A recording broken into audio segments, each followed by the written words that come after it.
Yes. And then just put it next to the said, box. There's a box website. over there that Denny keeps all his planning stuff in. Okay. Or just hand it to Denny. That's the third time I tried it.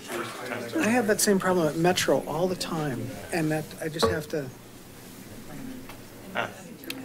Okay.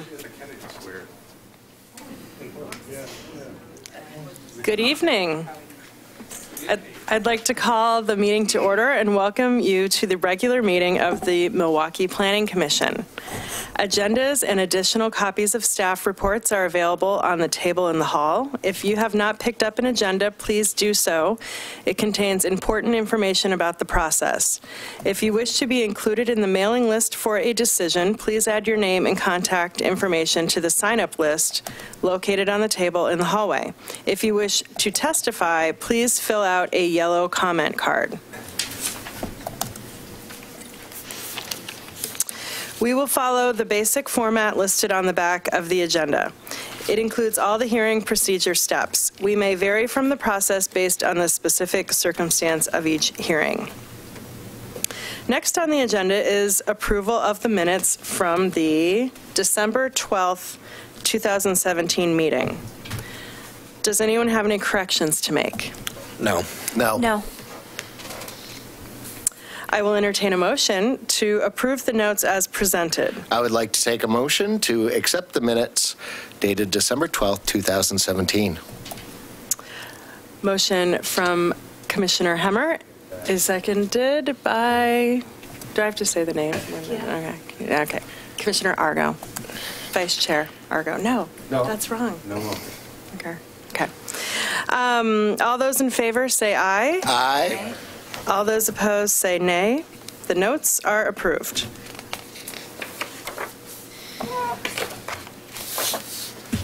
Are there any informational items from staff? Yeah, I'd like to introduce, I think we should welcome Joseph Edge to the commission. He's our new planning commissioner. This is his first meeting. He was appointed by the council last Tuesday. So, Welcome. Welcome.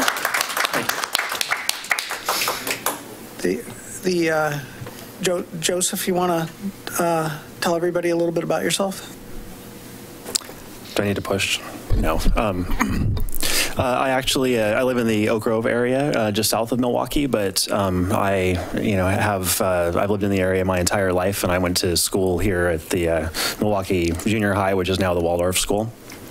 And so I've been in Milwaukee and involved in Milwaukee for basically my entire life. And so I've really been looking forward to this since I found out that I had the opportunity to serve, and it's all worked out really well. So I'm looking forward to it. Thanks for having me. Yeah, thanks. Welcome. I have one more info item for you. On each of your, in front of each of you, there was a copy of the vision, the city vision that was adopted last year, and I discovered that that is the first page in your commissioner notebook. When I went to look through Joseph's commissioner notebook that I delivered to him today, the first page is the vision, and he had the old vision, and it occurred to me that all of you have the old vision in your notebook. So this one's stamped with holes, so you can insert it into your notebook. And that's all I have. I'd like to add an informational item. Today is Chair Travis's birthday, so she's 29 forever, so Happy birthday. good day to be born. Yeah. Thank you. Thank you for bearing with me on my first day as chair as well. So here we go. Audience participation. This is an opportunity to comment on items not on tonight's agenda, similar to what we just had. If you wish to comment on an item that is not on the agenda, there will be a time for comments after the presentation. Does anyone wish to comment on an item that is not on tonight's agenda? Sir. Okay. So we make a note of that, and then we will call him up after the presentation. No, now. No. Okay. Please come forward. I think your point was on the agenda, though, is it not? No. Oh. It's not on okay. The comment is for something not on tonight's agenda. Great. Can you state your name and address? This is a little different than what it has been in the past. So we don't do this before the mayor anymore? This is the Planning Commission, not Oh, the... excuse me. I thought, when's city council going to start? Council's, they're in session in the other room, and they will not have a public comment part on their agenda. They will have a public comment next Tuesday when they meet. My mistake there. Here. Okay? Okay. Well, on the planning, I'm just going to say it like this here anyway, okay? Okay, state your name and address, please. My name's Thank you. Charles Mays, Gambia Asparagus Farm, Casa de Tamales. I just wanted to let you know that we have a new young man out here giving parking tickets to the visitors and to storefront owners and to the community. And I want to say thank you very much for hiring this new young man. Now, if the planning can get him to be a full-time job, 40 hours a week instead of half-time, that would be even better. So when you're planning something, you know, let's see if we can get this young man full-time. He's doing a wonderful job, and I can't believe how many free parking spaces we have during the days that he's working and even during the days that he isn't working. So that has been a plus. And then one other thing that's kind of a little thorn in my side, even though you're planning, let's hopefully this summer we will hire somebody for the park across the street that is such an eyesore. As we go down the street, that beautiful park, Willamette Park there on our right-hand side is full of weeds. I realize that we said that's some type of a problem for the geese, but you know, it's been 3 years. That park should be shining for this coming summer with a nice, beautiful green grass and very inviting for the public to enjoy that park instead of looking at that pasture that looks like my farm out in Canby. So anyway, thank you very much for giving me this opportunity to mention these two things. Okay? Thanks. Have a nice night. Thanks.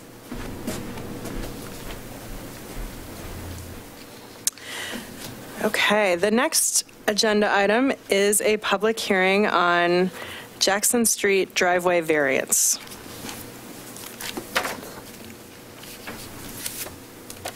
The public hearing on Jackson Street driveway variance is called to order. The purpose of this hearing is to consider application numbers VR-2017-013. The purpose of the application is to request a variance on property 5047 Southeast Jackson Street. The applicant has the burden of proving that the application is consistent with the City of Milwaukee's zoning, subdivision, ordinance, comprehensive plan, and any applicable municipal code provision. The applicant has the burden of proving that the proposal conforms with all of the city's applicable criteria. I now ask staff to cite the zoning ordinance section where the criteria can be found. Section 19.301, low-density residential zones. Section 19.607, off-street parking, standards for residential areas. Section 19.700, public facility improvements. And Section 19.911, variances. All testimony and evidence must be directed toward the applicable substantive criteria. Failure to address a criterion or raise an issue with sufficient detail to allow the Planning Commission an adequate opportunity to respond to each issue precludes appeal to the City Council based on that issue. Failure to raise constitutional or other issues related to the proposed conditions of approval with sufficient detail to allow a response precludes an action for damages in circuit court.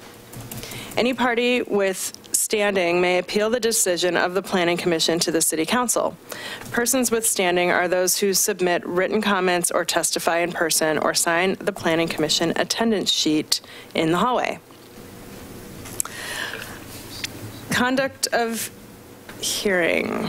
What do we do? Okay, doing that. All right. Conduct of hearing. I will recognize those persons who have completed the testimony cards and given them to me. When you come to the podium, please state your name and address for the record so they may be entered into the minutes. If you are here to testify, please remember to confine your remarks to the application and the relevant criteria and to avoid repetition and irrelevant information. If additional documents or evidence are provided by any party, the Commission may, if requested, allow a continuance or leave the record open to allow the parties a reasonable opportunity to respond. Any such continuance or extension shall be subject to the limitations of the 120-day rule unless the continuance or extension is requested or agreed to by the applicant.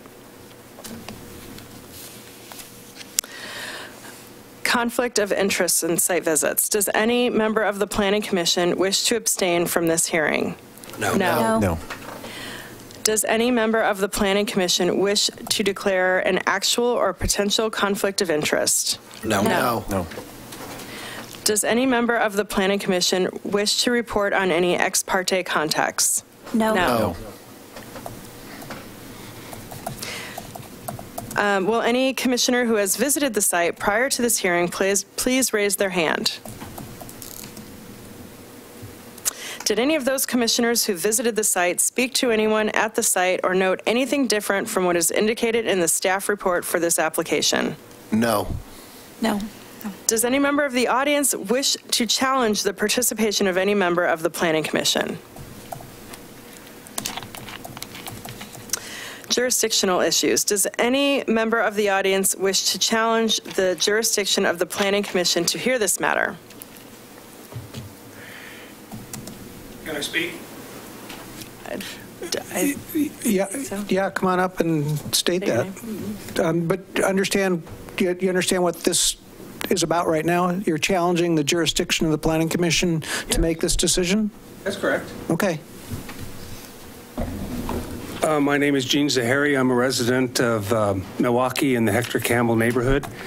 And I noticed that 3, I believe, commissioners have visited the site. And there's 6 present, correct? So 3 haven't visited the site. So in terms of jurisdiction, your awareness of the situation of those 3 that haven't attended, does that create any kind of concern for you? Thank you. No. Okay. For one, we're going to get a detailed staff report on this matter. Thank you.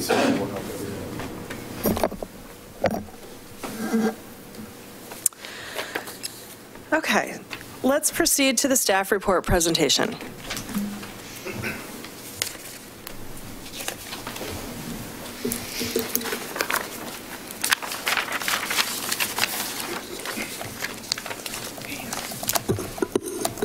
Good evening, Vera Coleus, one of the planners here with the city, here to present the staff report for variance number 2017-013 at 5047 Southeast Jackson Street. The property is located on the north side of Southeast Jackson Street. The home was built, according to assessor's records, in 1957, and it included an attached garage with a front yard setback of less than 15 feet. So as originally constructed, it has a front yard setback of less than 15 feet, and it did have an attached garage at the time of construction. The applicant purchased the property in 2016. A previous owner had converted the garage itself into living space, and the garage is actually on the right-hand side of the photograph where you see the single window and where the driveway is. Again, the current applicant or the previous owner converted that garage into living space without building permits. The applicant sought permits to bring the construction into conformance with the building code.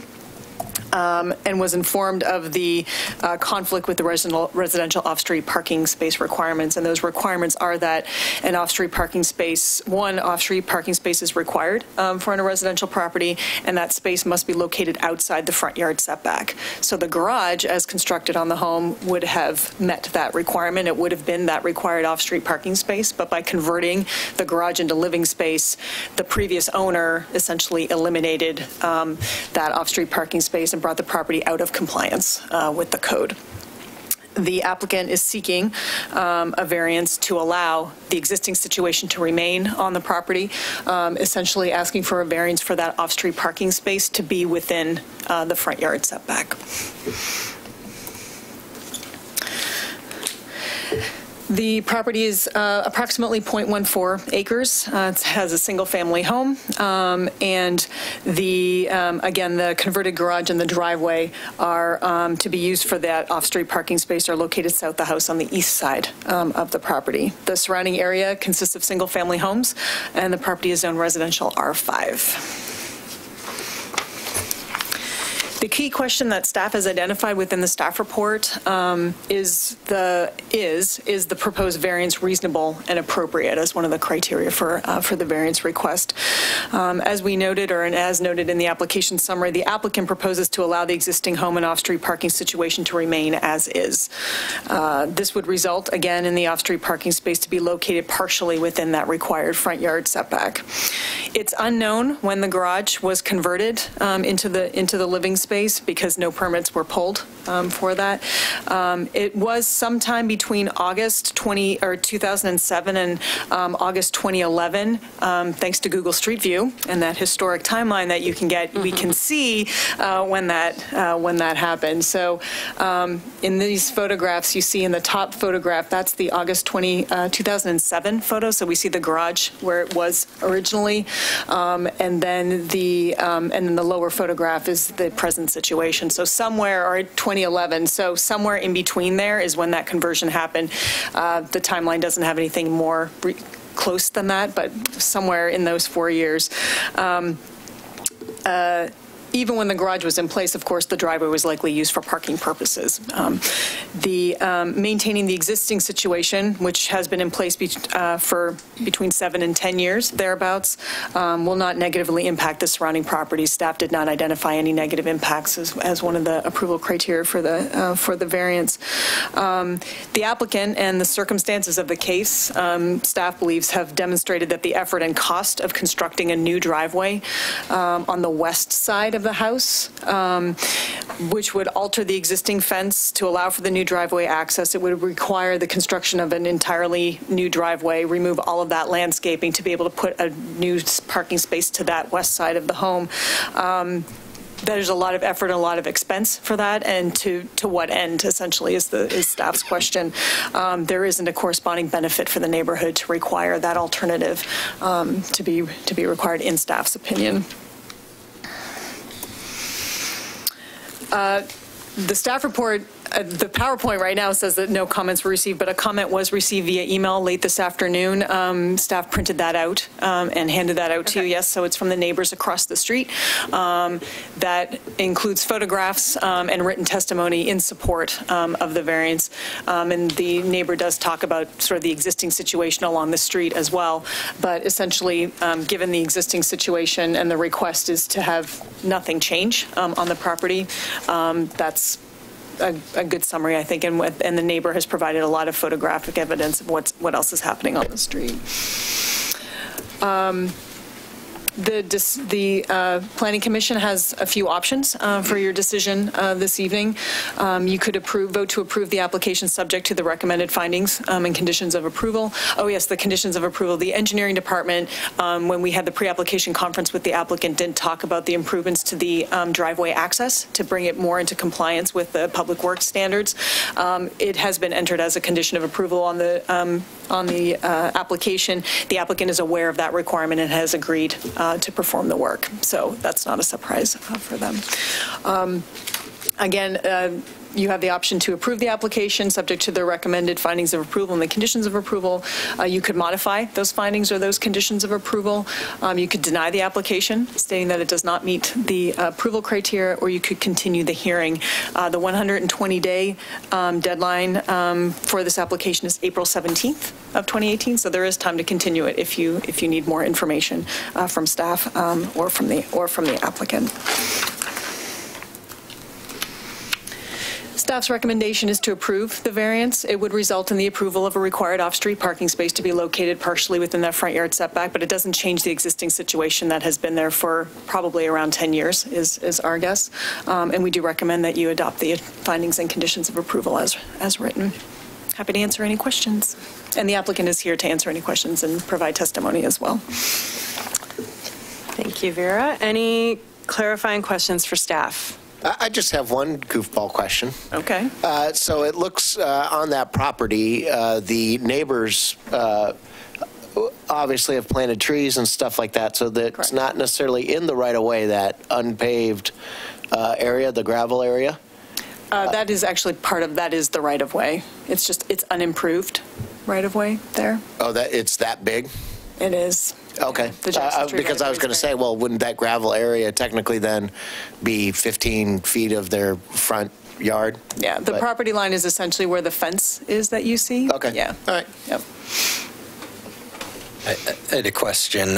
What does the city see as the benefit of the required paving approach to the off-street parking versus leaving the conditions as they are? Right. It is, the public works standards require bituminous or a dust-free approach. Part of it has to do with the amount of gravel that gets dragged into the right-of-way. So to be able to minimize that on the approach was the recommendation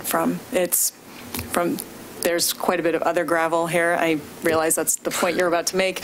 And certainly, the Planning Commission can make another recommendation on that. But as part of the public works standards, we're trying to bring things closer to conformance. But it's a good question, and I'll pass it along. So as the public works engineer, because I see comments in here from the neighbor about, concerns about stormwater drainage and drainage issues generally with the street.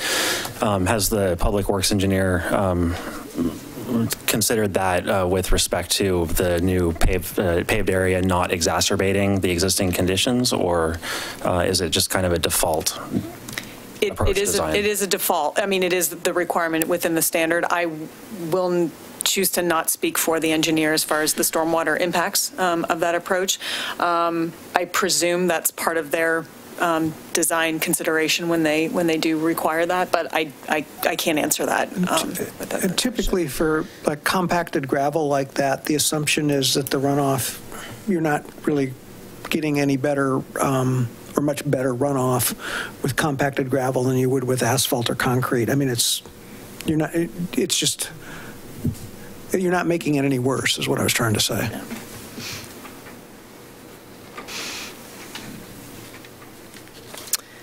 Any other questions? Okay, thank you. Have we received any correspondence on this matter other than those items received in the meeting packet? And the letter that you received this today. evening, that's the only other one. Comments from the applicant or their representative?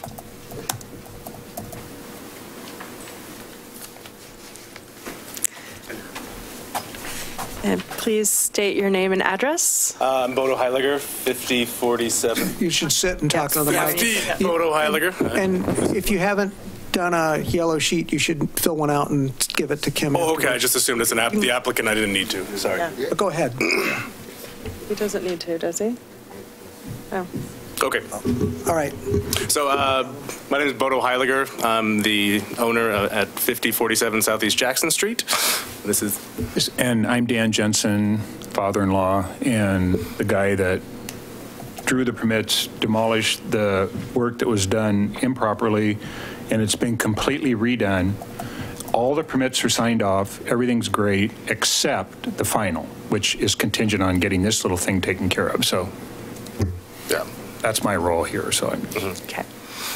Yeah, I think ultimately we're hoping to bring everything up to code and take what was done, which was pretty shoddy construction, insulated, put correct electrical in and all of that. And I think I appreciate the Vera and their work and suggesting we approve you approve it, because ultimately there still is a parking space. It's in the setback. Yeah. Just a little bit of it goes into the right of way because it's pretty long. Mm-hmm. And just a little side note, just a practical thing. I mean, and I kind of took responsibility for it because my daughter and they came and we bought the house. Totally blindsided. I mean, we had if we would have had any idea about the garage, we would have come down before they bought, It's just one of those things, I mean, it wasn't, we had intentions of redoing it because it was pretty crappy, so we were going to do that anyway, but we had like no idea about this because it was so long and, you know, but anyway, and just a little side note, I mean, Vera was like super great. And so I want to thank her. This was like a year-long process. And Wow. so we were able to get the permit and still do the work with the understanding that we're going to have to deal with this whole thing. And so little by little, we've done all the steps and everything. So it's a process. And so it's a great house, makes me feel really great.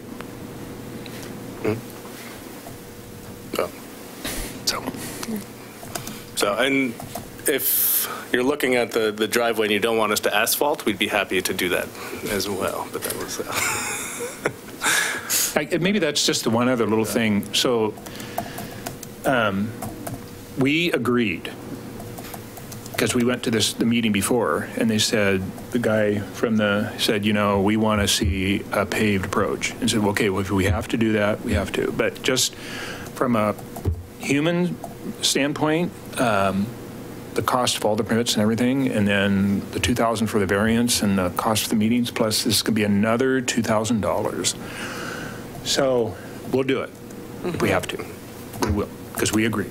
But if there is a possibility, because if you look up and down that street, it's just like gravel everywhere. Right. But if you're saying, hey, you know, we're not going to rock the boat, but I mean, it would, you know, $2,000, it's a lot of money. But whatever you guys decide, that's the only little thing I would say. Okay, thank you. Any questions for the applicants? Anything further for us? No. This point? Okay. I've got a hypothetical alternate condition in mind, and I think that I want to ask Denny first. Is it appropriate for me to present the applicant a question on whether they'd prefer an alternate condition versus the condition that's been recommended by staff? Is that? I don't see any problem with that. So if this street, Jackson Street, were ever improved to full standards with, you know, curb and sidewalk, it would dramatically remake the front of the property. And if that were to occur, and I'm not sure that it will in our lifetimes, but it might make sense at that point to position the driveway onto I think the west side, so that when you're, you know, basically putting in curb and sidewalk. So I'm wondering, rather than requiring the asphalt in front of the existing driveway, if there were some kind of condition that when the road is built to current standards with curb and gutter, the driveway would move to the west side. And if that were an option, that we would put a condition that at the time of approval you would move the driveway. Would that be preferable to you to paving now? The problem with that, it would take out the yard where the kids play. So, right. So no. So we'd rather, if that wasn't, first of all, thank you very much for being considerate. It leaves, there's not a whole lot of yard space there, so they play out there and on the opposite side of the fence. Okay. So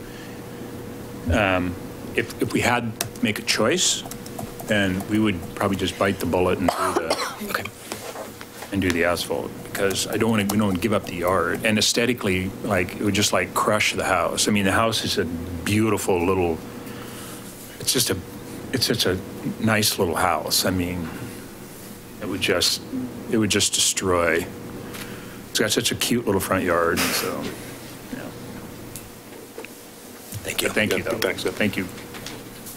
Anything else? No? Okay. All right. Thank you. For your time. Okay, thank you.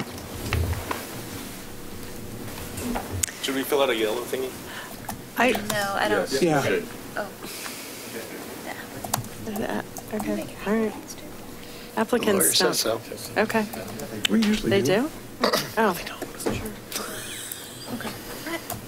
Okay. Bucks was in lieu of. Other testimony in support of the application? This is, maybe for the next hearing? In the audience. Oh, okay. Thank you.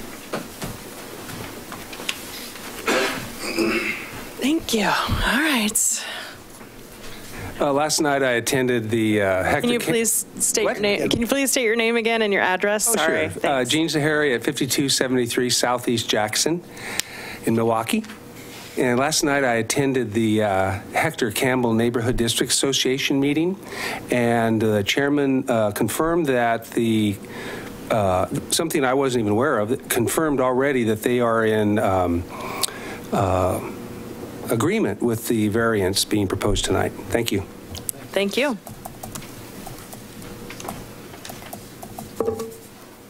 Any other testimony in support of the application? Any testimony opposed to the application? Neutral testimony? Okay. Questions from the Planning Commission. Does any member of the Planning Commission have questions regarding the testimony to this point? I want to ask a question, and maybe the planning staff would not be able to tell me this. Well, maybe they could. On our safe routes to school or on our sidewalk plan, is Jackson Street on that list? Yeah, I'm not sure. I don't know. I don't know the answer to that. It's definitely not safe routes to school, but it could be part of the SAFE program where we're putting in sidewalks. And I'm not certain about that. Okay. Sorry, yes, come on up, applicant. State my name. Yeah. Bodo Heiliger, 5047 Southeast Jackson Street. Based on that question about if it's part of the new SAFE, it is not part of that. Do you have any knowledge of, that's a loaded question. Maybe, no. Okay, thank you for that. Thank you for clarifying. Sorry. So, Commissioner Burns, do you have your book with you? Could you look up our TSP and could you It's not in there. Answer me if that one is dedicated as a greenway or as a... Does planning staff have that answer off the top of their head? Could you go up and pull up the map? Should be able to pull up the CSP. We can pull it up on the screen here. Oh.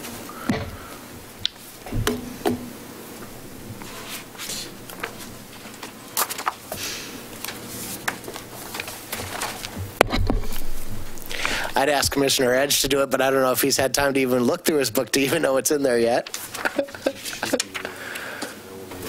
It's kind of in a hard spot to see.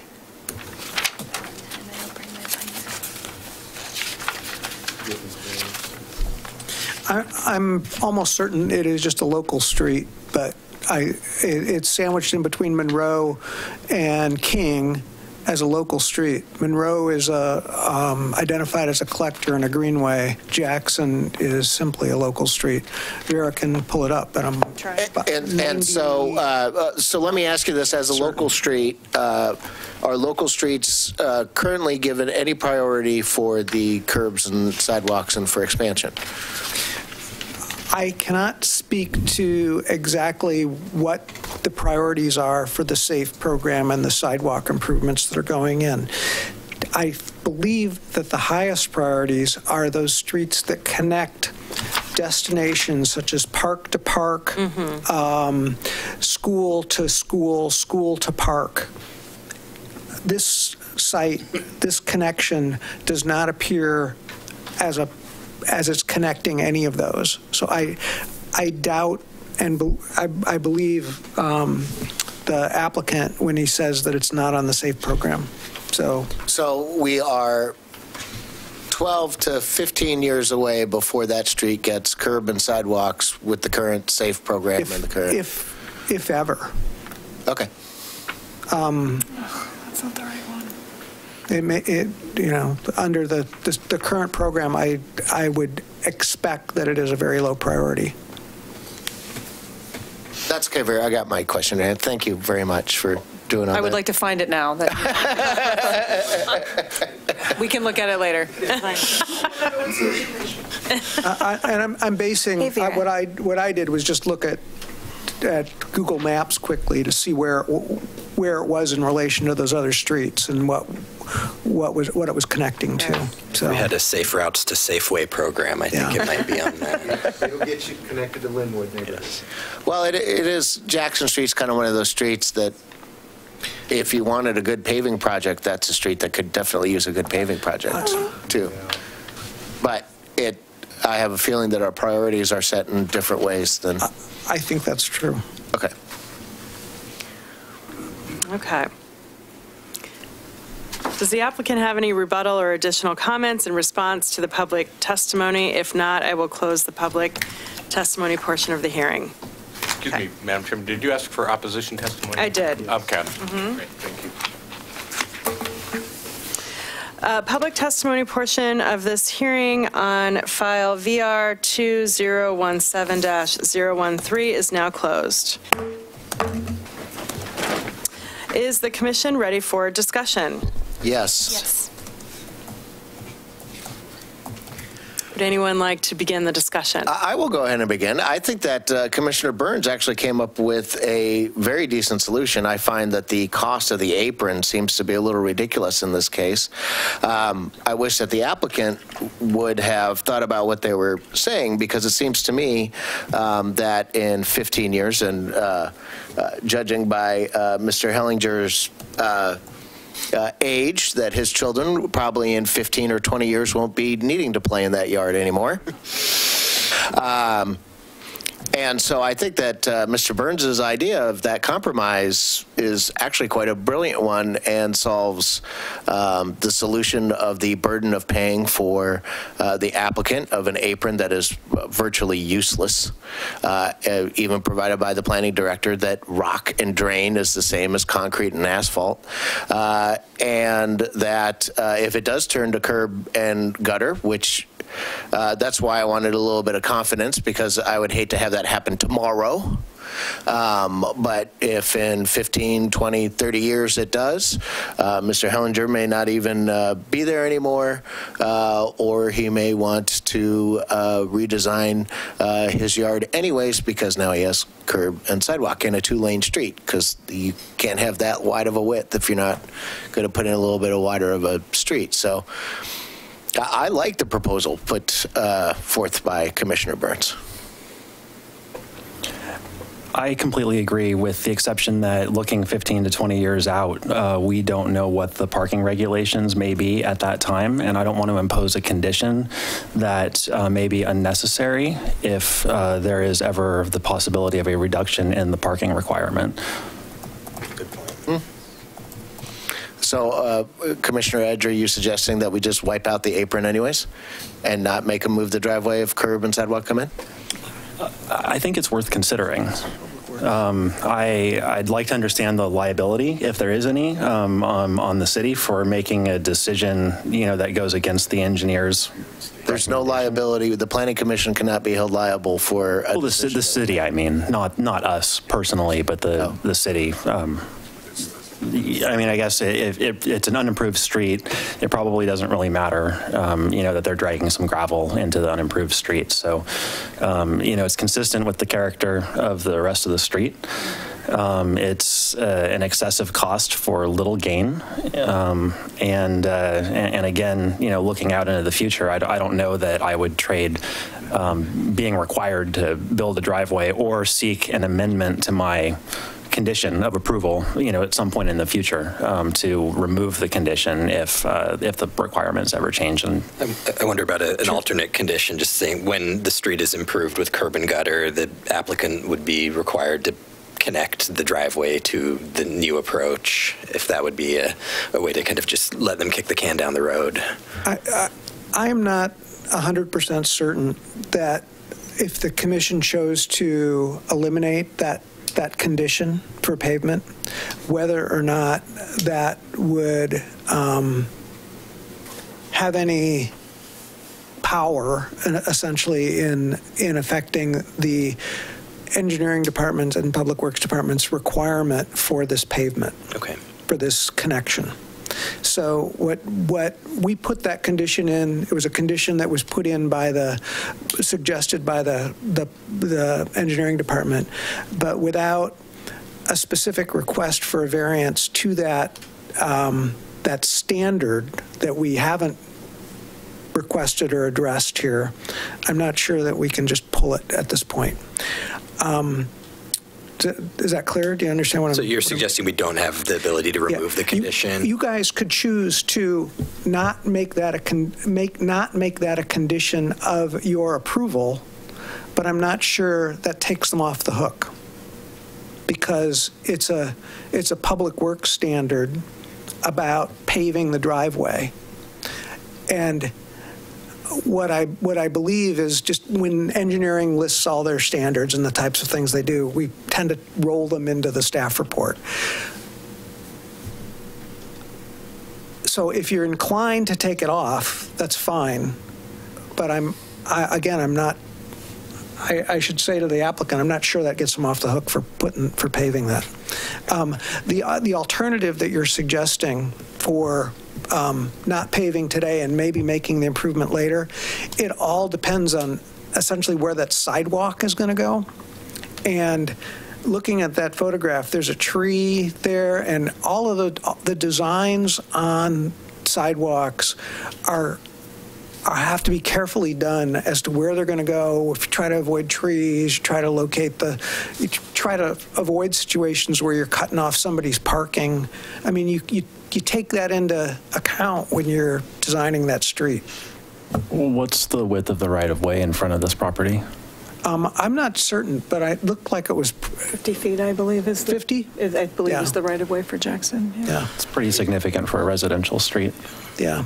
Even if it's a symbolic gesture, I'm not inclined to require the apron. There's barely any asphalt on Jackson itself, and having nice shiny asphalt on the really when it's essentially close to a gravel road, it's just... So from a staff perspective, it doesn't really matter to us very much if you keep it in or not. And I'm not sure what our engineering department and public works, how they're going to respond. That's my answer anyway. Yeah, I think Danny and I were talking about this, and looking at the public works issues in the notes.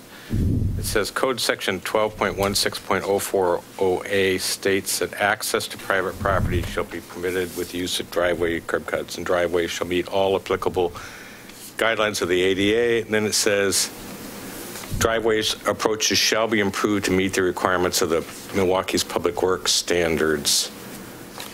And it does not cite the actual language of the standard. It just says that the current site does not have such an approach. And that's about as much information as we have. So it's possible that, I don't know whether engineering could deny an access permit, if there's even an access permit needed, since there's already access. Yeah, they wouldn't need a permit if they weren't doing it. And I'm not sure what enforcement tool engineering would have. The other option, of course, would be to continue it and allow engineering to comment. That's another option that you have. Would this hold up the final permit that they are seeking? It would hold up the final sign-off, so the certificate of occupancy essentially has not been issued because planning has not been able to sign off on the permit because of this issue. So if we approved but omitted that condition, then they could still get the permit. Yes. Yep.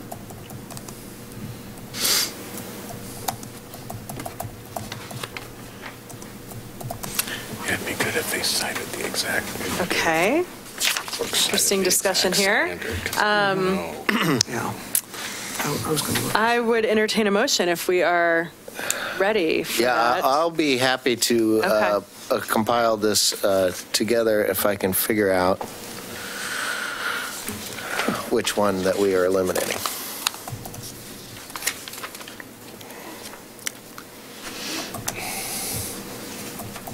See attachment 2. Yep. Only one condition. I need to look at the right thing that we're working on here.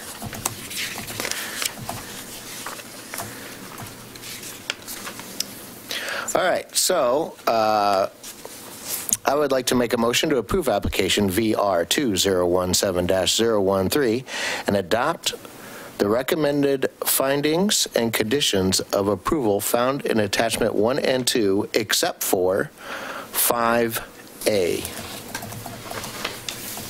That's okay to say it that way, right? And 5A is the property currently does not have the required driveway approach. Construction of the required driveway approach will bring the property closer to conforming to minimum transportation standards. Access management.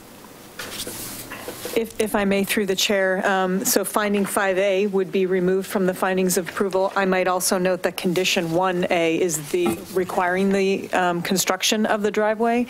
So I think the motion ought to include approving the, accepting the recommended conditions of approval, except for condition 1A. Yeah.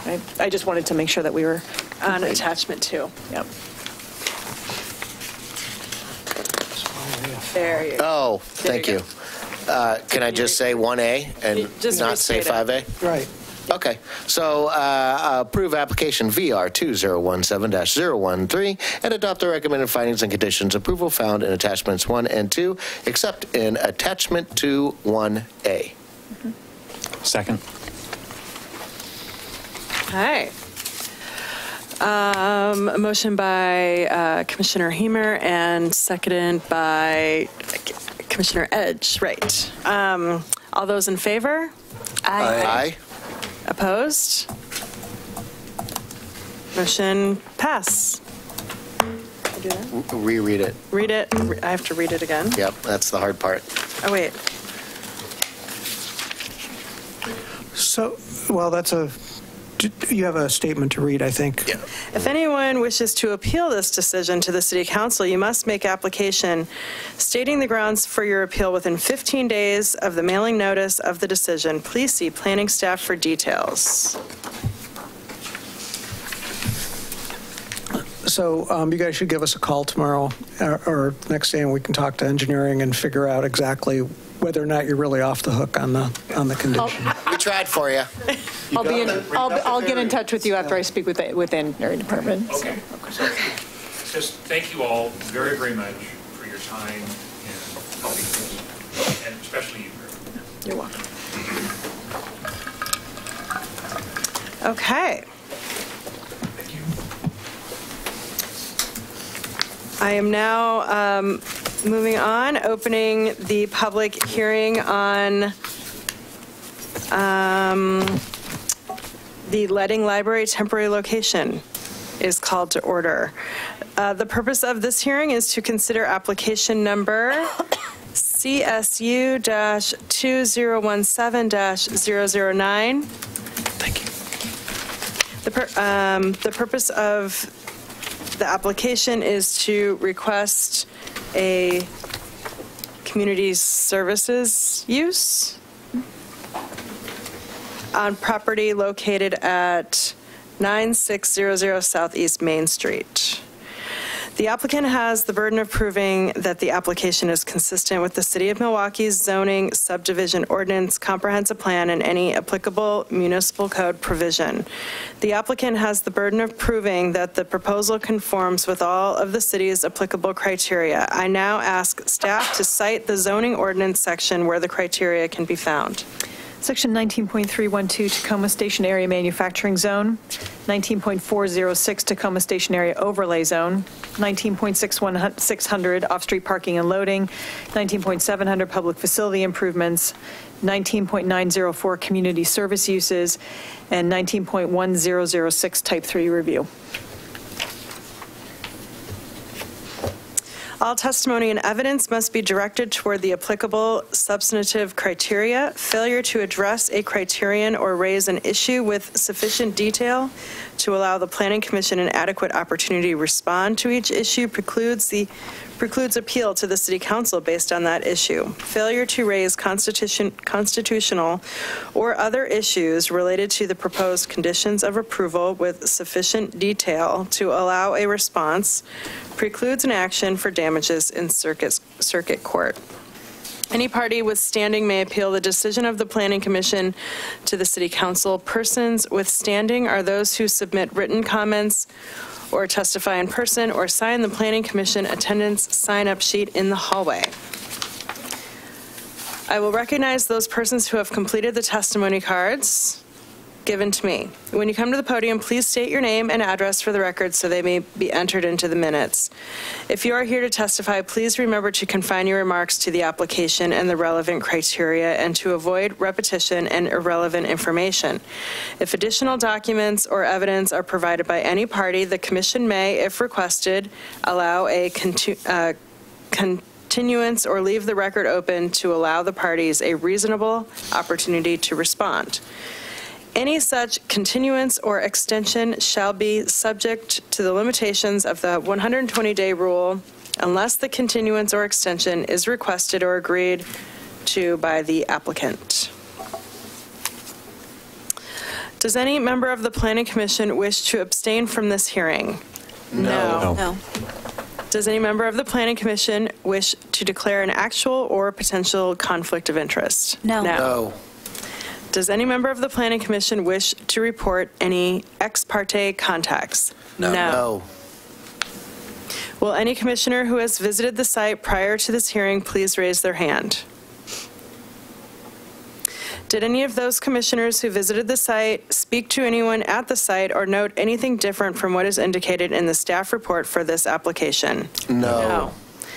Does any member of the audience wish to challenge the participation of any member of the Planning Commission? Does any member of the audience wish to challenge the jurisdiction of the Planning Commission to hear this matter? Let's proceed to the staff report presentation.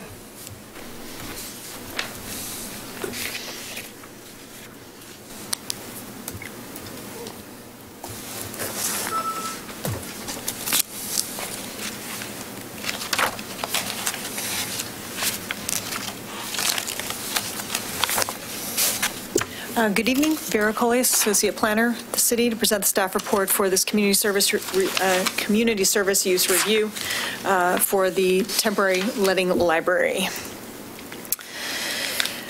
The City of Milwaukee is proposing to use a portion of the TriMet Park and Ride lot at 9600 Southeast Main Street for the temporary location of the letting library during its construction, during its reconstruction and construction project.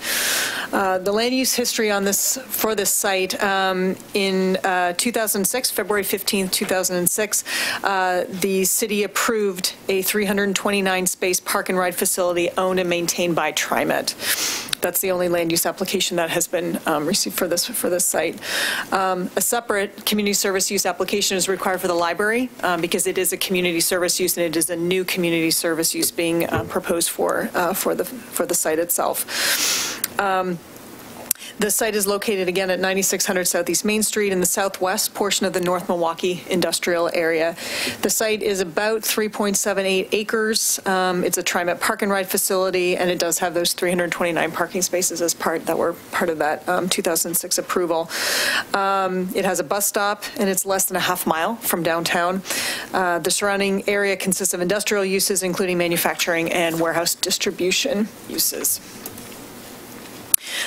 Your packet, as received in the mail, had this as the proposed modular building that would be proposed. At your desks, when you came in, there's a slightly different version, and I will explain why in a second. But the idea is to locate a temporary modular building on the site and use a portion of the parking spaces for the library use. ADA access ramp, bicycle racks, screen garbage area, et cetera, would all be part of that temporary facility. The library would be expected to be in place until approximately September of 2019 when the new letting library construction project is completed. And just sort of on a side note, the community service use review for the letting library construction project itself, that application has been submitted, has been deemed complete, and the hearing has been scheduled for March 27th. With the Planning Commission to start. It will include a downtown design review as well as a natural resources review, but that's pending. So while that project is happening, this would be the site for the temporary library. The revised proposal, and the applicant is here to speak to, or applicant's representative is here to speak to the proposal, but due to availability issues of the originally requested modular building, there's a slightly different modular building. It's about 600 square feet smaller, but it's essentially the same proposal. It's a single-story modular building. Again, it's about 8,640 square feet in size. Some additional square footage of the site would be taken up by the bicycle racks, ADA access ramp, screen garbage, and then 10 to 11 parking spaces, which meets our parking code for the required for the library, would be available to be used by the temporary library. The modular building will have self-contained sanitary tanks, so all of that stuff is contained and will be managed and taken care of by a company to deal with that. Again, the temporary library would be in place until about September 2019. No permanent library-related improvements are proposed as part of this. It truly is a temporary use of the TriMet facility. So the impacts to the TriMet facility would be the loss of those parking spaces that will be taken up by the modular building, but there are over 300 parking spaces on the site. For anyone that's driven past the site knows that many cars are not in place on the site. So the loss of the parking spaces does not impact the TriMet facility's ability to function as a park and ride facility. The typical hours for the temporary library would be 10 a.m. to 9 p.m. Monday through Thursday, 10 to 6 Friday and Saturday, and 12 to 6 on Sundays. Staff hours might be a little bit different because they would be there earlier or a little bit after, but it's generally your sort of typical library hours on the site. The key question that staff is asking of the Planning Commission and for the application is it compatible with the surrounding uses? It is a library being located in essentially an industrial area, but it is a temporary use. It has a variety of hours, but surrounding uses are exclusively manufacturing, which also have a variety of hours. They can run 2 or even 3 shifts around the clock. So it's not as if the library facility would be disturbing or be running. Their hours would not be running counter necessarily to the surrounding uses. The site doesn't have any direct adjacency to any residential zones, so it really is kind of contained within a very active area already. It's within a half mile of downtown, so it is fairly proximate to downtown and to its existing location. There are sidewalks, so it is accessible via both pedestrian and bicycling to its current location. So it's not in the downtown, but it's fairly close to downtown from that perspective as well. It is served by bus transit. There is a bus stop right there as well. So library services would continue to be accessible by the public, although in a slightly different location. The staff did not identify any negative impacts for the community service use to introduce this on a temporary basis onto the site. Again, there's adequate space on the site to accommodate the park and ride use itself, as well as to be able to accommodate the library use as well. Again, the majority of those 329 parking spaces will still be available, albeit the ones that would be taken up by the library structure itself. The benefits of the temporary use include maintaining ongoing library service during the construction of the project, so we won't lose the library during the construction project. We have not received any comments on this application. Again, the decision-making options for the commission are to approve the application with the proposed findings of approval, modify those findings of approval. You could deny the application based on it not meeting the approval criteria, or you could continue the hearing. Again, the 120 days deadline for this application is April 17th. I'm happy to answer any questions that you might have. Thank you, Vera. Any questions? Does TriMet require a permit to park on their parking lot during use of the transit? Oh, as far as library patrons needing a permit to park? I'm not sure I know what you mean. Is there a required permit by TriMet for them to be able to park, to use the transit, to use that parking lot? The TriMet has given permission for the use of the site. There was a letter and some deed information within your application. I understand that. So here's my worry. Okay. Is that a building of this size in downtown code would require 25 parking spots. We are only giving them 10. So my and you said don't worry about it because there's plenty of parking there.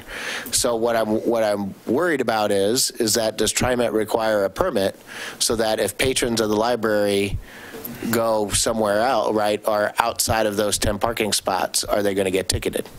The proposed parking that's been identified is from the parking code itself, so those numbers, but so you're asking if there are more than 10 people at the library, if they're going to get a ticket for parking in the because parking, right? You need a permit to park in the TriMet parking lot. I will allow the applicant to answer that question because they've been communicating directly with TriMet. I don't know the answer to that question. Okay, all right. Do you need a permit to park in that? I don't know.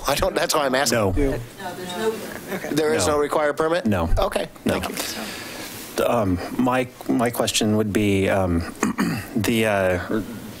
presumably the temporary library structure is going to be located pretty close to the bus stop so that it's pretty convenient for patrons who might need accessibility features to access the building would be able to conveniently access the building from the parking lot. I would imagine that the parking spaces that would then be close to that are pretty competitive for the park and ride in the morning. Mm-hmm. And so my question would be, will the park and ride, will the sites function as a park and ride be disruptive to the library operations? I realize that not all of the spaces will be full, but will people have a tendency to park in the places that would be most convenient to the library structure? Or how will you delineate the spaces that are reserved for library patrons? No, it's a great question, and I'm going to ask that the applicant answer that specific. I'm not sure how they had proposed to identify the library parking spaces, so it's a good question, and if we can hold that question till they come up to answer that, that would be great. Any other questions for Vera? I have a question. So I noticed that notice of the proposal was given to several agencies. But do the police, would that fall under, so the police have been aware of this through the city manager? Because they're not called out specifically in here as someone that, okay. I was just thinking that they're, in terms of like additional public safety issues or needs that. I know that the police chief's very aware of this. Okay, and there are no comments based on that, okay. And then the other question around notice of the proposal. So it was given to TriMet and properties located within 300 feet. Mm-hmm.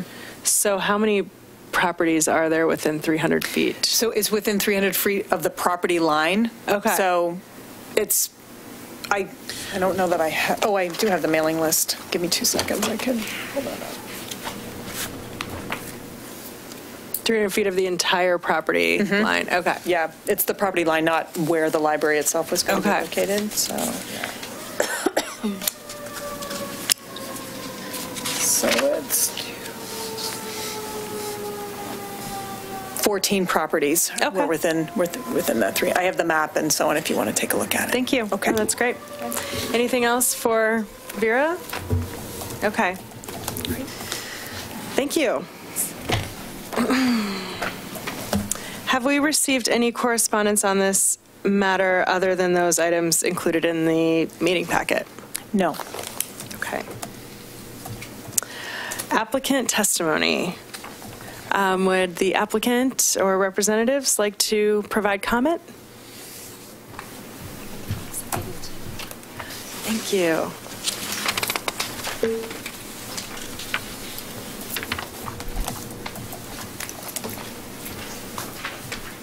Great, thank you. Welcome. Please state your name and address. Thank you. Thank you for having us. My name is Amy Winterode. I am a consultant with Plan B Consultancy. Plan B is the owner's representative on behalf of the city. Our address is 696 McVeigh Avenue, Suite 202 in Lake Oswego, Oregon, 97034. And I'm Katie Newell, the library director, and so I put the Leading Library as my address. It's 10660 Southeast 21st Avenue in Milwaukee, 97222.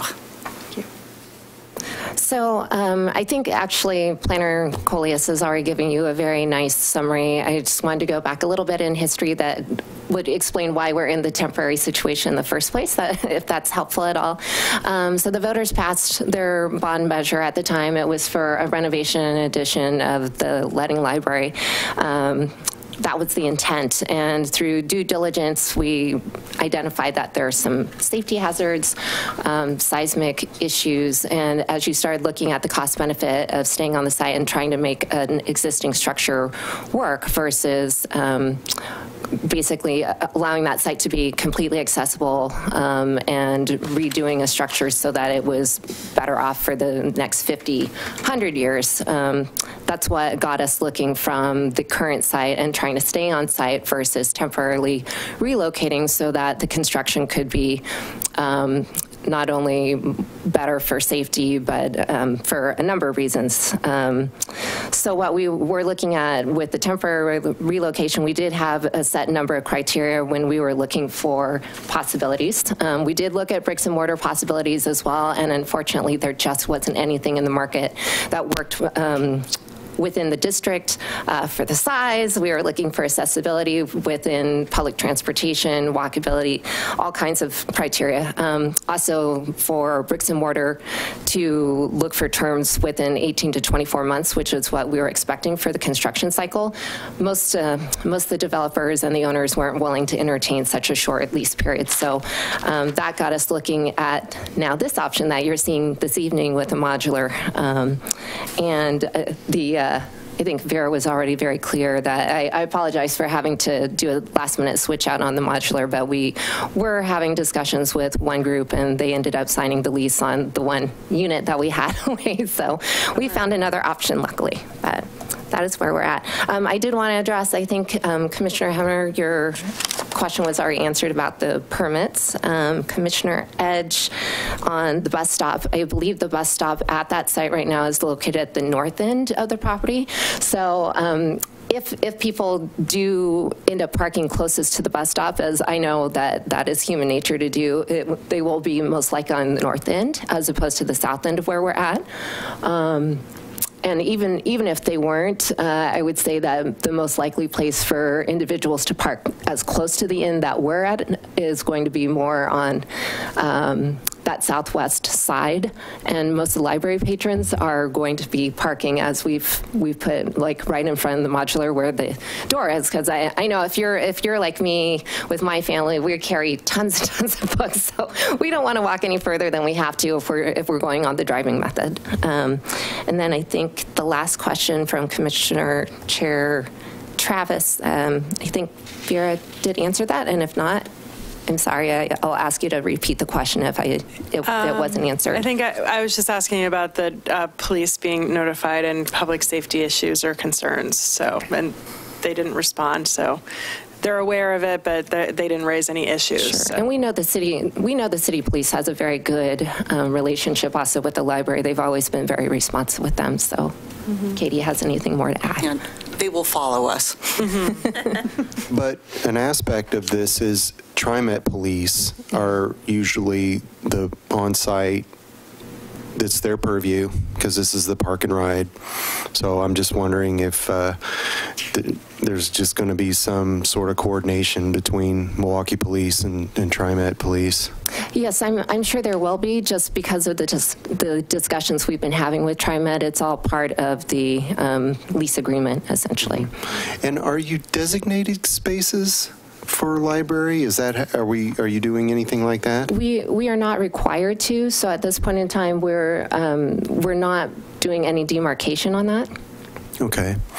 So I used this site, and I will tell you that Monday through Friday, it's full by 7:15, parking-wise. Every time I've gone by, there's only been like 10 spaces used. So that is full.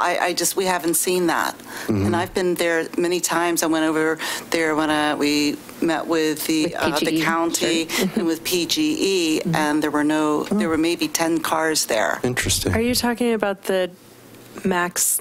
I'm sorry. No, I'm thinking of the wrong location of the parking. This is near where soccer. Where you are, I rarely see more than 2 cars. Okay. Yeah, That's been our experience too, but. That's right. Yeah. I'm sorry. I was just screwing up where I see parking. I don't even know if the TriMet police. Actually, I think you're right. I don't think they even go there. No, and so it probably most likely will be I see them circulate, but then I realize, nope, you're south. Yes.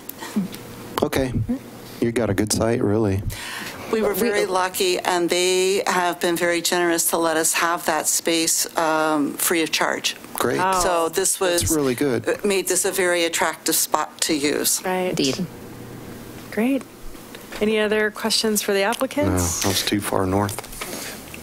Yeah, so I'm just concerned now about the access from the bus stop for particularly disabled patrons and mobility impaired patrons. If it's actually farther away from the building than I had expected. I mean, what measures are you taking? I know this is temporary, and I don't want us to make this any harder, but I'd like to make sure that there's appropriate accommodations for disabled and mobility impaired patrons who are coming from the transit stop specifically. So what features are you including to address that? Further down, No, closer to us. No, that's a good question. Thank you for your question, Commissioner Edge. At this point in time, I guess I would entertain additional recommendations. The site itself is very, very flat, so it's not as much of a challenge for those who might be in a wheelchair or who might have a walker or whatever it is. It's actually compared to the library right now, if you were to be dropped off on Harrison Street, it's actually quite a large incline. This is virtually flat. So I do, even though it's a little bit of a distance, it's probably about, looking at the scale, it's probably about 200 feet from the bus stop. So it's a little distance, but I don't think it's insurmountable. And there are sidewalks the whole way down Main Street. Right. So it's accessible. Yeah, Sure, so I guess yes, the question would be between the sidewalk and the structure, is there going to be adequate protection for pedestrians? Well, it's meeting with what the code is conforming with, and it's meeting the same uses that the TriMet site was already passed on. So I believe we meet the requirements. Okay. And realizing where it is, very little activity in the morning. Not a lot of traffic that we've seen. I've been there in the morning as well as like noon and the afternoon just for various meetings, and it's. I'm usually the only person. Yeah. Any other questions? A question. I'm just not really questioning the site. I think you found a great site, but just kind of curious, knowing that we're hearing about needs to fundraise for the replacement library, and whether it was an option to just co-locate with like Oak Grove Library and not invest in the temporary structure, and just what kind of the process that led you to say you have to keep letting open during this 1 year versus going on hiatus during the construction. The Oak Grove is the one remaining county library at this point, and they are already overcrowded, and they don't have any parking at their facility. They would not be able to take on our staff.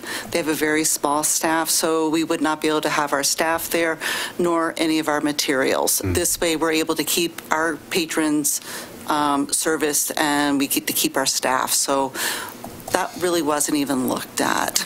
So I'm kind of territorial. I wanted to stay in Milwaukee. It's a very small library. Yes. Yeah. Thank you. Anything else for us?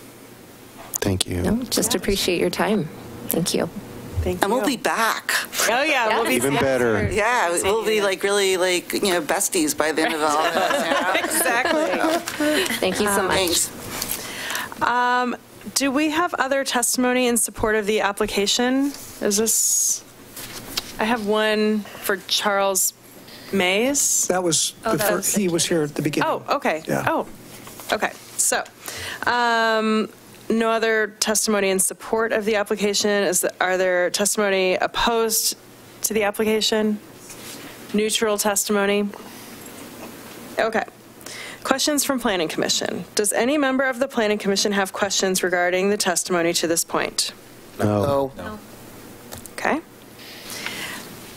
In that case, the public, you what? Oh, I was going to note one thing about some of the discussion about pedestrian access. Okay. I mean, we're really viewing this as a temporary location for the year, and trying to say what is reasonable for that time frame. So it's, the idea of requiring, a sidewalk to be paved into the site for this for the time, for a 1 year or 2 year time period, just seemed unreasonable. So we didn't raise that type of issue. And it just, you have a functioning parking lot, and there will be a way to get there. I mean, granted, I'm not sure whether we could do some things to make it better, possibly. And I think we could actually have the applicant try to take a look at that. But I would be a little bit concerned about trying to attach conditions at this point. Okay. But that's just my 2 cents. Okay. Public testimony portion of this hearing on file CSU-2017-009 is now closed. Is the commission ready for discussion? Yes. Yeah.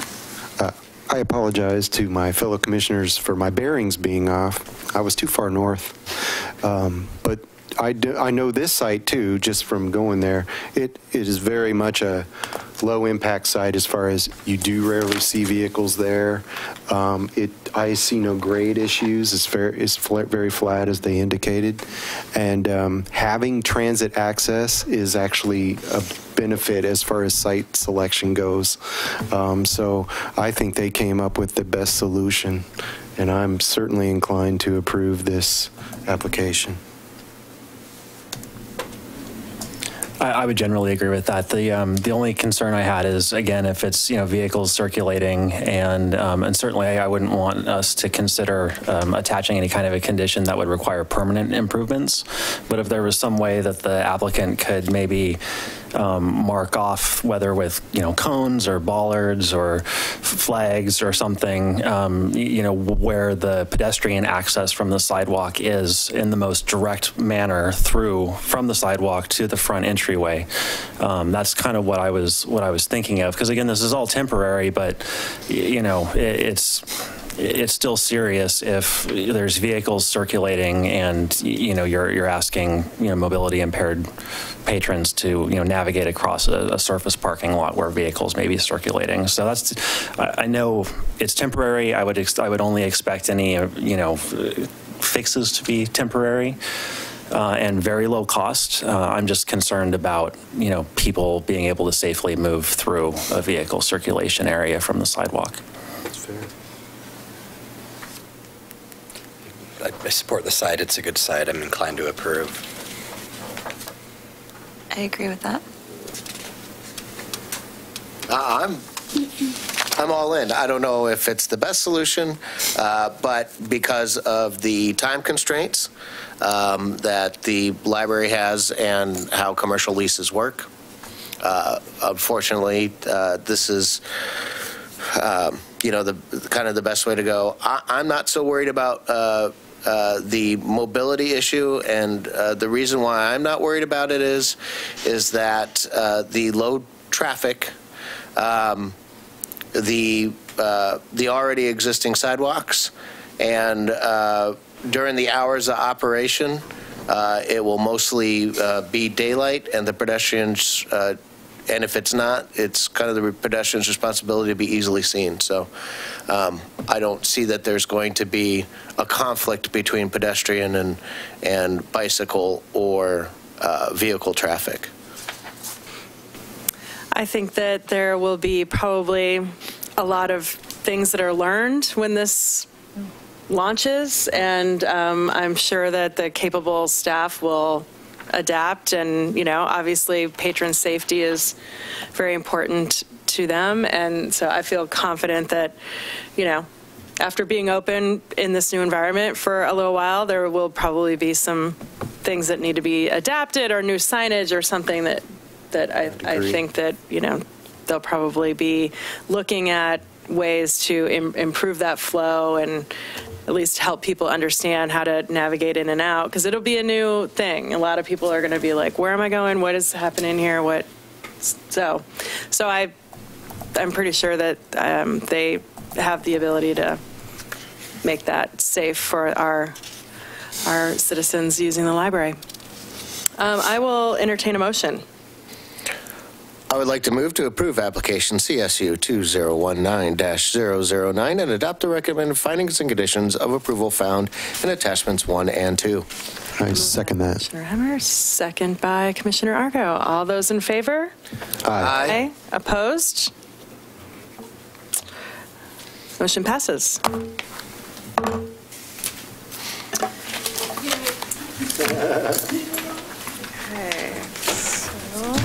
Okay, so... You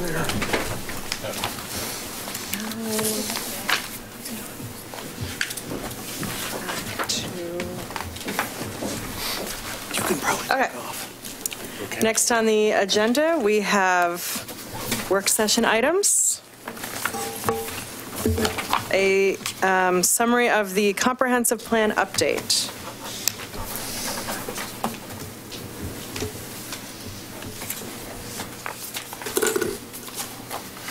All right, well, thank you, Chair Travis. Commissioners, I'm David Levitan, Senior Planner. For those of you that are new, welcome, Commissioner Edge. I had promised Denny that we would try to get out of here by 8. That might be difficult, but I'll try to speed through this as quickly as possible. We basically just wanted to come before you. It's been a few months since we came, I believe, back in October now, and we've started up with our Comprehensive Plan Advisory Committee. So just to give you a quick presentation outline, we wanted to give you a little bit of an update on the Comprehensive Plan Advisory Committee, what we're calling the CPAC. We've had 2 meetings so far. Give you a little bit of background on the background reports, which were included as attachments. Let's remind you of some of the upcoming events and meetings, the schedule of what we're calling Block 1. We've broken up the project into 3 blocks. We're currently in Block 1, so I'll go over those briefly. Talk a little bit about the consultants we have on board, and then just ask you a couple of questions and get your feedback. So for those of you, especially those of you that are new, back in October, we had the City Council appoint members to a Comprehensive Plan Advisory Committee. We had gotten, I believe, 67 applicants, and we decided to select 15 people from the community, as well as a Planning Commission liaison, being Chair Travis, and then also 2 city councilors, Mayor Gamba and Council President Beatty. Commissioner Hemer had asked me to give a breakdown of NDA representation. Unlike the last time where we kind of had deliberately looked for specific NDA representation, when I say last time, I mean for the Vision Advisory Committee, we had a little bit more deliberate process to try to get that widespread representation. We had that discussion with the council this time, and they did it more at kind of an at-large basis. And so we ended up actually having a couple of NDAs that were more represented and a couple that weren't represented at all. So we have 4 from Llewellyn, 4 from Historic, 2 from Lake Road, and 1 from 3 others. And so if you would notice that we don't have any from Hector Campbell and none from Ardenwald. And so we also have one downtown employee and one non-resident. And so just to kind of get into the role of the CPAC, really what we established a charter, and really what we're looking from that group is to really harness their community connections, to get them to be liaisons for the project. Most of these people are involved with a lot of different organizations, and we really want to get, support drummed up and get people involved to help us shape that public involvement. They know, probably better than we do what gets people out to meetings and the type of things that are of interest to members of the Milwaukee community. To help us refine some of the policy language and the policy priorities. We generally have our comprehensive plan hasn't been updated in about 30 years, but there's generally pretty good language that's going to form the basis. We're obviously we're doing a complete update, but a lot of it is going to be reorganization, kind of assessing what's redundant, what needs to be deleted, what we've done planning for through all of the various planning processes that we've done over the last few years. And then also to really weigh in on making this a document that's readable, that the format is actually something that your average person that doesn't come the second and fourth Tuesday nights of every month to really delve into these things can actually digest.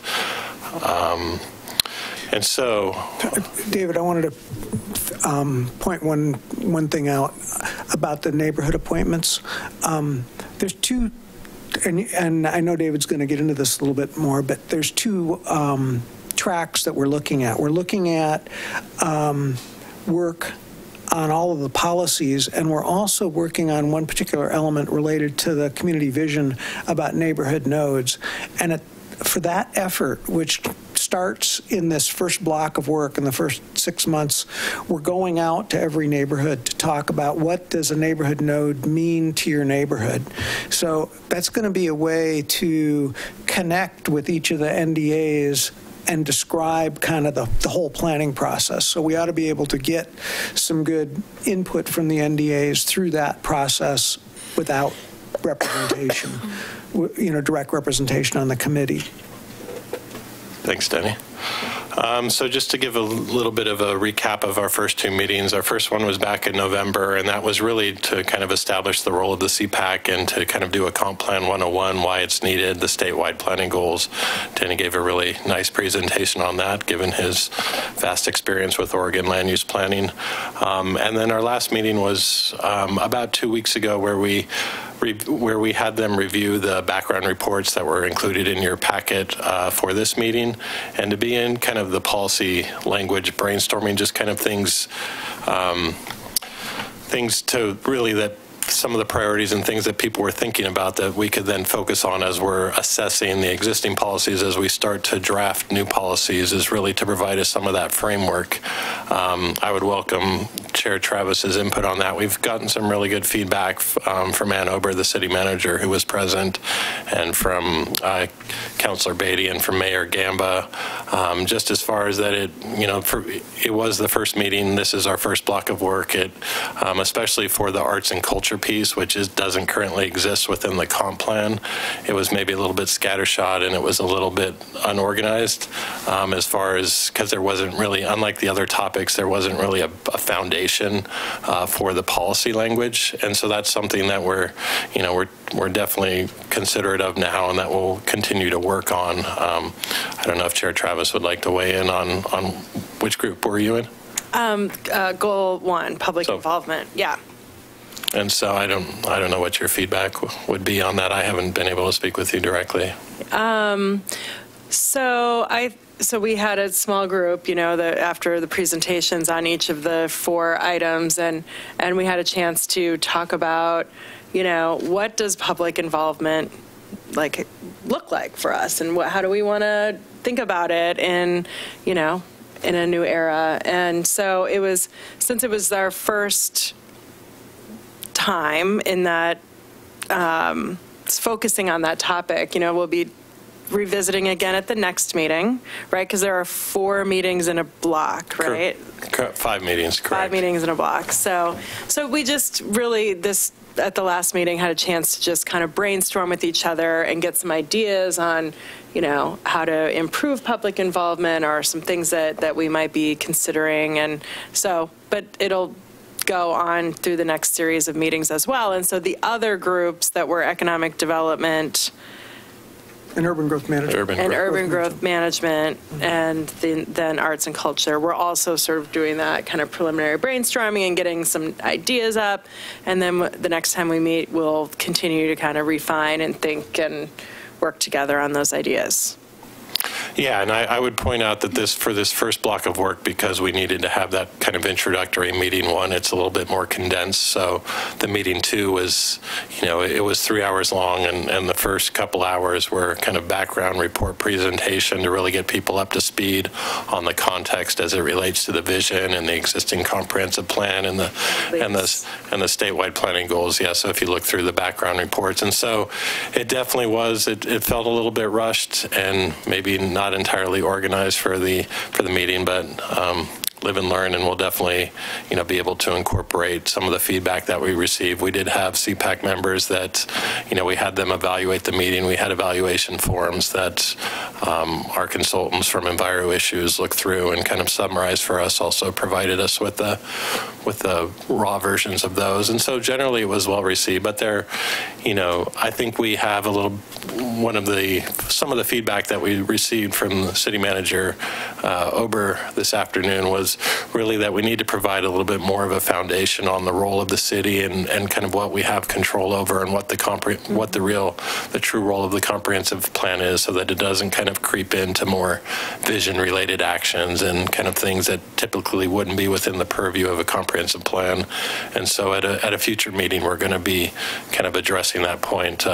Denny and Ann and I are going to be working on that. So Denny, did you have anything to add?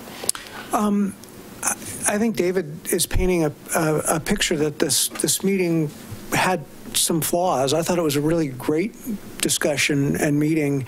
There were some points that were brought up on things we might have done a little better, but I thought it went really well. I mean, if there was a flaw in this, one of the problems is we have so much information to go over, and we made people break into 4 groups. And one, you had to select what group you wanted to participate in. So the folks that worked on citizen involvement didn't get to work on the economy. And I think people want to have input across the board, and it's just, there's not going to be a good way to do that in the meetings. I mean, we're going to need, if people want to look at more than one area in the plan, they're going to have to do it outside of the meeting and then provide that input to everyone, probably in writing. We just haven't got enough time. Mm-hmm. Yeah, and just to clarify, I thought that it was a really good meeting. I thought that we got a lot of good feedback. So I don't want to paint the picture that I thought that it was a disaster. I thought, I came out of it. I want to acknowledge just some of the concerns from some of the parties. I think that maybe just have a little bit more familiarity with the comprehensive plan, and that I think they just want to more make sure that this advisory committee, who doesn't necessarily have that experience, is a little bit more grounded in it. And I think it's a great group. We had great applicants. Other applicants would have been great as well. But I really look forward to working with them. So I'll say one thing too that I think we've got 2 years together in this group. So once a month, 2 years, we're just getting warmed up together. Right. So I think if anything, there's like, wow, the volume of material and like the pace of the meetings, it's a lot to cover.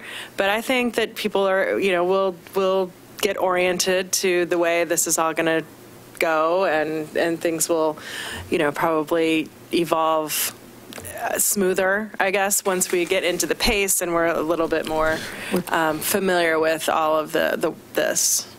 So and we were a little bit slow to get our actual kind of policy and neighborhood hub consultants on board. I'll go through that a little bit more, but we're finalizing that now. We had 3 proposals for that. So when you consider kind of all the other things that the planning staff is working on now, it definitely has been a bit of a Herculean effort to get ready for meetings. And so I greatly look forward to having a little bit more consultant assistance on that. I think it will really help us to, get meeting materials out as early as as possible, because we definitely want people to be able to weigh in on multiple topics to give them that extra time to review materials. Are you going to talk at all about what's coming at that next meeting? I mean, you've got it there. Yeah, so basically our next meeting is rapidly approaching, a little bit less than 3 weeks. And so what we're working on now is kind of developing a matrix that incorporates existing comprehensive plan policies, that incorporates potential language that would be derived from the policy language, derived from the vision, and then also some of the priorities that were identified at meeting number 2 back at the end of January. And really having that be the framework for the discussion at the next meeting that we then build forward through. So that would be the next meeting on March 5th, and then we'll refine that at that meeting. Staff will then, following that meeting, kind of work on it some more, and then that's going to feed into the first town hall, which is on April 4th, so about a month after this next meeting. If you're interested in any of the materials, we do post them on the website. The easiest URL is just milwaukeeplan.com. It redirects to the city website. So yeah, I think, this next week we're going to be working hard to really get all of those policies, arranged in a way that's easy for the members to really look through and to be able to digest and really to think about things that, what really are the priorities, and what is some of the policy language that really needs to be included within these sections, while also meeting the requirements of statewide planning goals and, being consistent with the community vision and other city documents. I think this is going to sort of crystallize the task a little bit for everybody about what does it mean to be updating a comp plan? I mean, really, what we're starting with the plan that we've got, and we're looking at it and evaluating do these policies take, provide the direction that we think we need given the recent vision, and that filter will sort of drive how we need to modify the policies. And I think the policies, for the most part, point us in the right direction. Do they go far enough? That'll be part of the question. There's a few areas in the plan that are, I can't say they aren't well written, but they are horribly out of date and not organized in the best way. And those are the economy section is one. I think that David's got the charge of trying to put this together, this next packet together for the economy section, and I'm really curious as to how he's going to make sense of this. Yeah, as of now, I have the 72 policies in a matrix, and I'm trying to figure out how to really organize these things in a way that will actually be useful to the members within my group. So I tried to get Alma to lead the charge on this one, but not likely. We'll try to do that. Just to give a brief overview, the background reports, which you have in front of you, we tried to create a pretty consistent format. The arts and culture is obviously a little bit different because it's not really grounded in the statewide planning goals, and there aren't any existing comprehensive plan policies. But really, we wanted to provide context as it related to things like the statewide planning goals, community vision action items, and then current comprehensive plan policies, and then kind of a mini SWOT analysis of, that provides a little bit more framework of really what we're working with in Milwaukee, and a little bit of a reality check. It also includes a list of questions about the new policy language, and then our thought on this is for the purpose of the comprehensive plan, the bulk of the comprehensive plan is going to be obviously the policy language, policies and goals and policies and actions, objectives, whatever we decide to call them. We also just want to be able to provide a really concise summary at the beginning of each topic area. So we would look to condense this down just to provide like about a 2-page framework for each subject area. And we touched on these already briefly, as Chair Travis pointed out, but so we really, with the block one, we wanted to tackle things. We decided to do public involvement, community engagement, obviously, because it's going to guide the rest of the process. Economic development or economy, because we've done the EOA relatively recently, and we've done a lot of work on the technical components of that. It seemed like a good one to really have kind of one big meaty one within the first one. The urban growth management is another one, that you can really get down into the weeds about it, and that we're going to really need to have some council direction on that as far as, what our approach is for growth, and really what does the city want to be as it relates to growing and annexing. And then the arts and culture, which is obviously a brand new one, isn't tied to any particular statewide planning goal, but was something that really came out of the community vision, and that was identified as something that really, people see as being kind of a major component of life within Milwaukee. And so integrating that into the built environment and into kind of the arts and culture piece was why we decided to take that one up.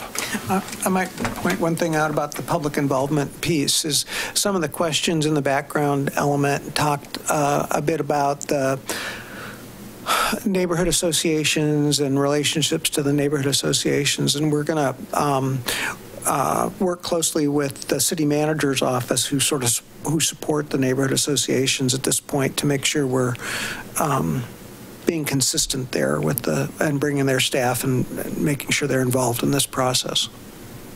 So. Great. And as we go into each one of the topic areas, if there are other departments in the city that are closely related to that, we're making sure we bring those staff into the discussion. All right, and then just to touch briefly on kind of the upcoming schedule for Block 1. So as I mentioned, we have our next CPAC meeting on March 5th. That'll be followed by the first town hall, which will focus on these 4 topic areas. That's on April 4th. It's going to be at, we're still kind of debating between 6 and 6:30, probably 6, but at the Waldorf School, we've been able to confirm that that's available. It worked well for the 2 vision town halls. Then we'd like to come back kind of just to give a check-in to the commission following that town hall. I think that would be a good time for us to come back. We would love if all of you can attend that town hall just so you can kind of get that direct experience with the project and with the town hall, and then really kind of let you know where we're at as far as the direction that the policy language is going. And then we would have 2 more meetings of the CPAC. We're trying to have a relatively consistent date. So we're looking at the first Monday of each month, so that would be May 7th and June 4th. And then following that last CPAC meeting, and as we really start to whittle down and get into the kind of finalize that language, we would come back and review those recommended policies with the commission. Do you have any? No, I think that's we got a lot to try to accomplish and not a lot of time. So yeah, I think there will probably be, as we really get into the policy review and the policy crafting and refinement, there probably will be some need. Chair Travis may not, be too enthusiastic about this, but even outside of those monthly meetings, there probably will need some work that needs to be done. So. Luckily, she has plenty of time on her hands. So, and one thing, what we're aiming for out of each block is to try to, pin down policies. So it's not the final decision necessarily. We still have time to adjust them later when we sort of synthesize or have to adopt or actually hold public hearings and receive testimony on them. But it's a way of trying to get a document together that we then can critique. So each block has 4 to 5 different policy groups that we have to sort of deal with. So it's a... And the groupings are the goals. The goals are contained within them, more or less? More or less statewide planning goals and the categories of the statewide planning goal. The second block has housing and What else does it have? Climate change and resiliency, natural resources. And so, the thought process is that we're not doing it just strictly based on the statewide planning goals. Our plan is to have kind of super actions that group them together, similar to the vision. And that's one of the reasons why we're trying to pin them down, but we're not going to be adopting, chapter by chapter, is that obviously we're not doing a full update all at once. We're breaking it up into the blocks of topic areas just because it would be impossible to try to be doing everything at once. And so there's going to be a synthesis stage after block 3 where we really do kind of cross-reference and cross-analyze how all of these things are related and make sure there aren't conflicts. Where do things need to be moved around? Where do economic policies potentially conflict with natural resource requirements or priorities? Where does transportation fit in? And so there's really going to be a whole, essentially 4th block to really look at those relationships. So this was the promise to the city manager to try to do this in 2 years, trying to figure out a way to make it bite-size enough to work through. That's sort of the trade-off. It's like, this is the fire hose of information and trying to process and make decisions for the future. But it is a 2-year process, but there's a lot there. And so just to touch briefly a little bit more on the town hall, I mentioned the time and the date. We'll have childcare and refreshments, so bring the kids. And then it'll be more a similar format to Vision Town Hall number 2, where we get directly into the discussions. We had a very well-attended Town Hall 1 for the Vision, especially considering it was Game 7 of the World Series. And people generally enjoyed the discussions, but the presentations went on for way too long, and we're very much aware of that. And so we're going to avoid that and really let people get into the discussions. But Greg did an amazing job. I offered myself for another history lesson too at Town Hall 1 if you. We always have room for lot, but maybe some of the other things we can. I would like to talk about Baker versus the city of Milwaukee and why we actually have comprehensive plans and why they're actually important. We could do that. Second. The city is actually very ashamed of that record, but I think it's a wonderful piece of legislation. Oh, no. Why would you say that? I don't know. It embarrasses them. Oh, I don't think so. Because they were on the losing end, maybe. The losing end, but it was a landmark case. It is. Yeah. It's all the way to the Supreme Court. All the way and became international law. It's fantastic. I don't think Tigard is ashamed of their status. The plan is the guiding document that your zoning has to match your comp plan. So that was a great case. And so just to touch briefly, we'll also be hosting an online open house, which will start 2 days probably before the actual town hall, and just give people another opportunity to really weigh in. We recognize and realize that not everyone is able to attend these events. Some people are more comfortable providing, in a more private format, providing their comments. And so we've looked at some of the examples that Enviro Issues has prepared for some other projects throughout the nation. And we were really impressed by those. It really provides a pretty interactive experience for it being, online. And so we look forward to really trying that out. And then just a little bit more on some additional outreach that we're doing. I think that our vision work was really successful in making some inroads to different, historically underrepresented populations within Milwaukee. That as a planner, I can say they're always tough to reach, no matter what you're talking about, no matter how good your refreshments are. So we have developed some relationships through the vision with our Spanish-speaking population, and then also with the school district and with other youth within the community. And we're really looking at building upon those relationships and doing some focused outreach to youth and to Spanish-speaking and other non-English-speaking groups. And then also really working with some of our existing boards and commissions and committees. Earlier today, I went to the Milwaukee Museum, and I heard a really fascinating presentation from Kim Moreland. And we really look forward to being able to utilize the Milwaukee Museum to really provide that kind of historical perspective. And the same thing goes with our arts committee, the Art Mob, is really, especially considering that we're kind of creating this whole new chapter from scratch. We'd really like to harness that group. I had been hoping to go in February, but it looks like that's going to be pushed back to March. But we're really going to be working with that group to help us as we think about what arts and culture, the arts component of that means, and how it relates to the comprehensive plan. And then, you know, we're really looking at ways to get this not to be just a planning document.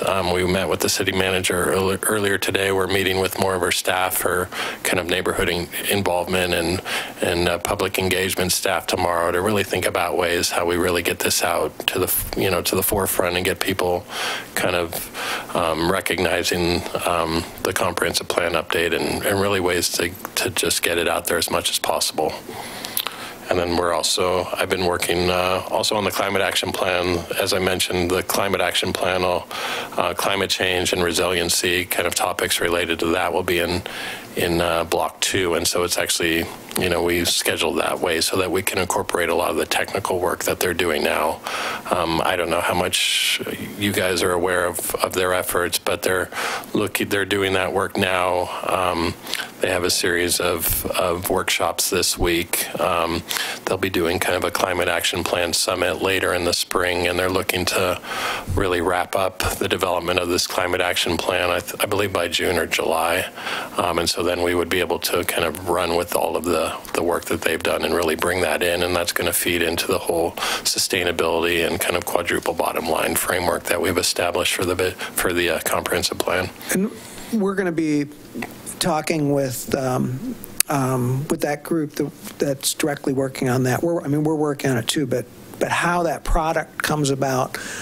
One of the ideas is to have them sort of feed the comp plan process with policies that are more land use related and things that would be appropriate in the comp plan at a higher level, and then the action plan itself is it's more of a fluid document that would identify the actions to to address the issues. So it's going to work at a couple different levels. So do you have a staff point person managing the climate action plan? Yeah, it's Peter Passarelli, the Public Works Director. Cool. So, you know, the approach is that it's going to affect a lot of different departments in the city and a lot of different activities that we do, but there are a lot of things in Public Works that are directly related to this. So, you know, what sort of policy direction comes out might be more broad and more appropriate in the comp plan than just in the climate action plan. So we're not sure where that's going to go yet exactly. Great. But they have some task force, and one of them is land use, one of them is transportation, one of them is energy and building. So, do you know if they're and I'm sorry, I'm not going to get too wonky here, but are they kind of gearing towards, say, a set of performance measures for evaluating their strategies? I'm not sure. Can we get them to come and talk with us? Might be good to know. Yeah. Because those are the kind of things that can tie to your different plans. Yeah, I think it would be good to hear from them. Excellent idea. I'll check in with Peter on that, but I'm sure they'd be willing to. So we touched on this briefly before as far as some of the additional community engagement opportunities that will be available to all the different neighborhoods. But so out of the vision, we had this concept of a network of interconnected hubs that kind of connect the city. And so that being said, you know, out of the vision, it sounded nice, but we didn't really have a real concrete concept of what that meant, especially that, probably it means different things to different people. And so through this plan, kind of in addition to this policy work, we wanted to have a specific process that kind of explained that, because it's something that touches a whole lot of different topic areas. Obviously, housing, potentially housing, economic development, arts and culture, kind of public gathering places. There will be infrastructure improvements potentially needed, stormwater management, kind of all these different things are kind of when you think about a neighborhood hub and that it can kind of run this whole spectrum of ideas, we really want to dive into that and provide kind of a foundation for people, what exactly that means, and let them help to shape what that means for their individual neighborhood. And so we're just starting that process now. We have we're reviewing proposals. We're going to be hiring consultants both for the policy assistance and then also to really help us with kind of the urban design and outreach and kind of economic feasibility analysis of this neighborhood hub concept. So we're hoping to bring them on pretty quickly, and then to kind of lay the foundation for this. Mary Heberlein and I are going to be going out to each of the 7 NDAs in March just to kind of introduce the topic, to get people thinking about it. So once we have the consultants on board and have started to develop some conceptual renderings and some thoughts and ideas for them to evaluate, that it's kind of really firmly in their minds, and that we can kind of take it from there. David, do you plan to come to Planning Commission with the neighborhood hub presentation as well? Yeah, we can do that, and that's something I think that if we're checking in on April 24th, the timing would actually fit pretty well. We could do a check-in on that and then let you know where we're at on that. So I think we'll have consultants on board, and we'll be a couple months into the process by then, assuming that we get a consultant on board pretty quickly. And then, so we do have, for the public engagement, we have obviously started a lot of our public engagement, and we're using Enviro Issues, Kirsten Green, who helped lead the visioning process. And then we're just going through those proposals right now. And really their focus, just given how far we're along in Block 1, is really going to be on Blocks 2 and 3, and then also on the neighborhood hubs. And then just to finish up, we just wanted to check in with you. You've had the opportunity to kind of look through the background reports. You obviously have looked through the comprehensive plan in your role as planning commissioners, and just wanted to get your feedback on specifically for the topic, for the Block 1 topics. Are there anything kind of really pressing issues that you want to make sure that we address with the CPAC? I'll go through the kind of all 4 questions briefly, and then we can discuss those. We've proposed coming back on April 24th. It sounds like we would, talk about where we're at as far as the policy development, and then also a check-in on the neighborhood hubs concept. Would you like us to come back before then? Would you like kind of dedicated work sessions for you to, if you have things where you would like to make policy recommendations, that's something that we're willing to do, and kind of serve as the liaison back. Chair Travis obviously has partially that role, but obviously staff is willing to assist with that. And then we just would really like to encourage you all to come on April 4th.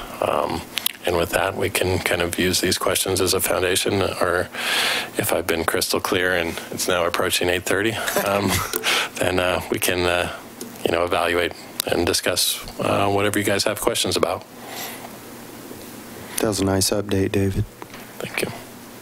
So there's a lot of references in here to the UGMA, and what are the what would different responses, different policies the city could have with respect to the UGMA and the lands inside the UGMA boundary that are not within the city limits. Is this work going to wrap up? Are we going to kind of have the guidance for the comp plan with respect to lands in the UGMA that are not within the city limits before the city updates its UGMA agreement with Clackamas County? I think it's a 2-stage process. We need to update the agreement with Clackamas County as soon as we can get a reasonable draft to agree to.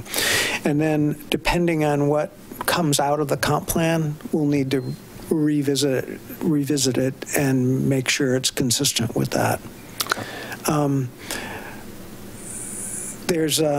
We are working right now with Clackamas River Water to try to come to an agreement about some additional lands at the edge of the city that are developable. They're the larger tracts. Today, we have no mechanism to require annexation of those before they would develop. And what we're trying to work out with CRW is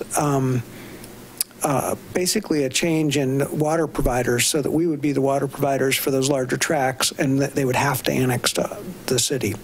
So that's sort of the short-term fix that would also need an UGMA agreement change. So, and then there's the longer term, kind of what mechanisms are available to get the lands inside our urban growth management area to annex. We've given away all of our urban services to different special districts. There's no incentive for folks to annex. Density. And that's one. Density, road improvements, those are the others. And today, when some of our zones, in fact, are less dense than the corresponding county zone, the way the codes work is the county allows the development to count the land area for the road in the density calculation.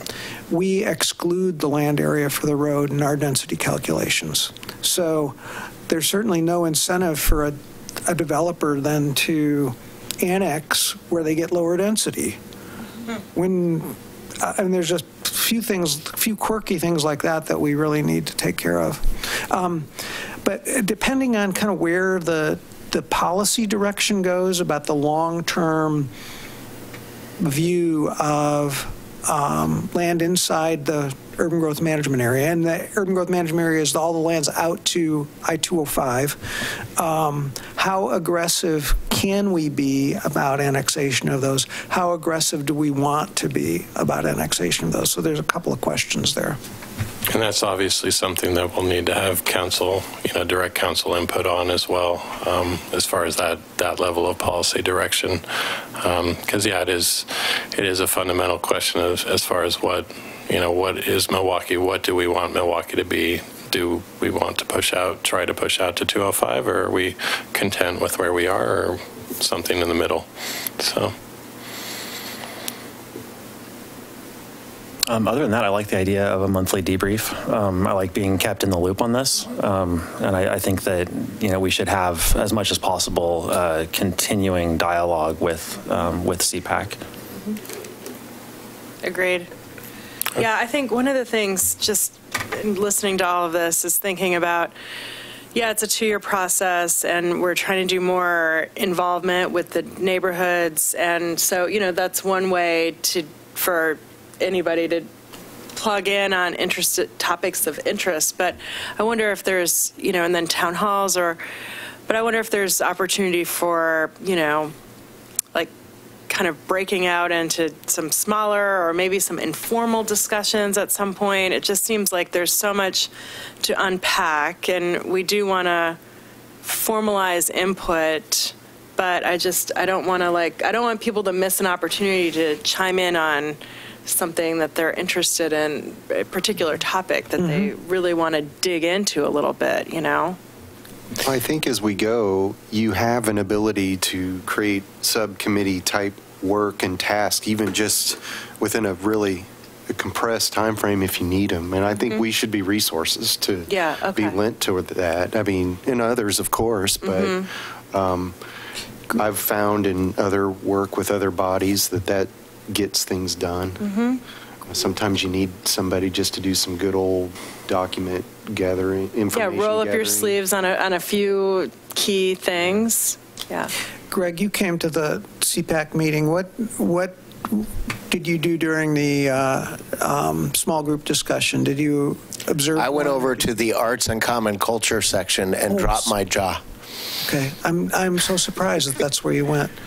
Yeah, well, I think about it, yeah, because, well, I'm not surprised. I will wait until the rest of the group goes before I start on my diatribe. But yes, thank you, David, for coming today. And our discussion was about the Oregon Black Pioneers. And did you know that George Washington actually slept in this town?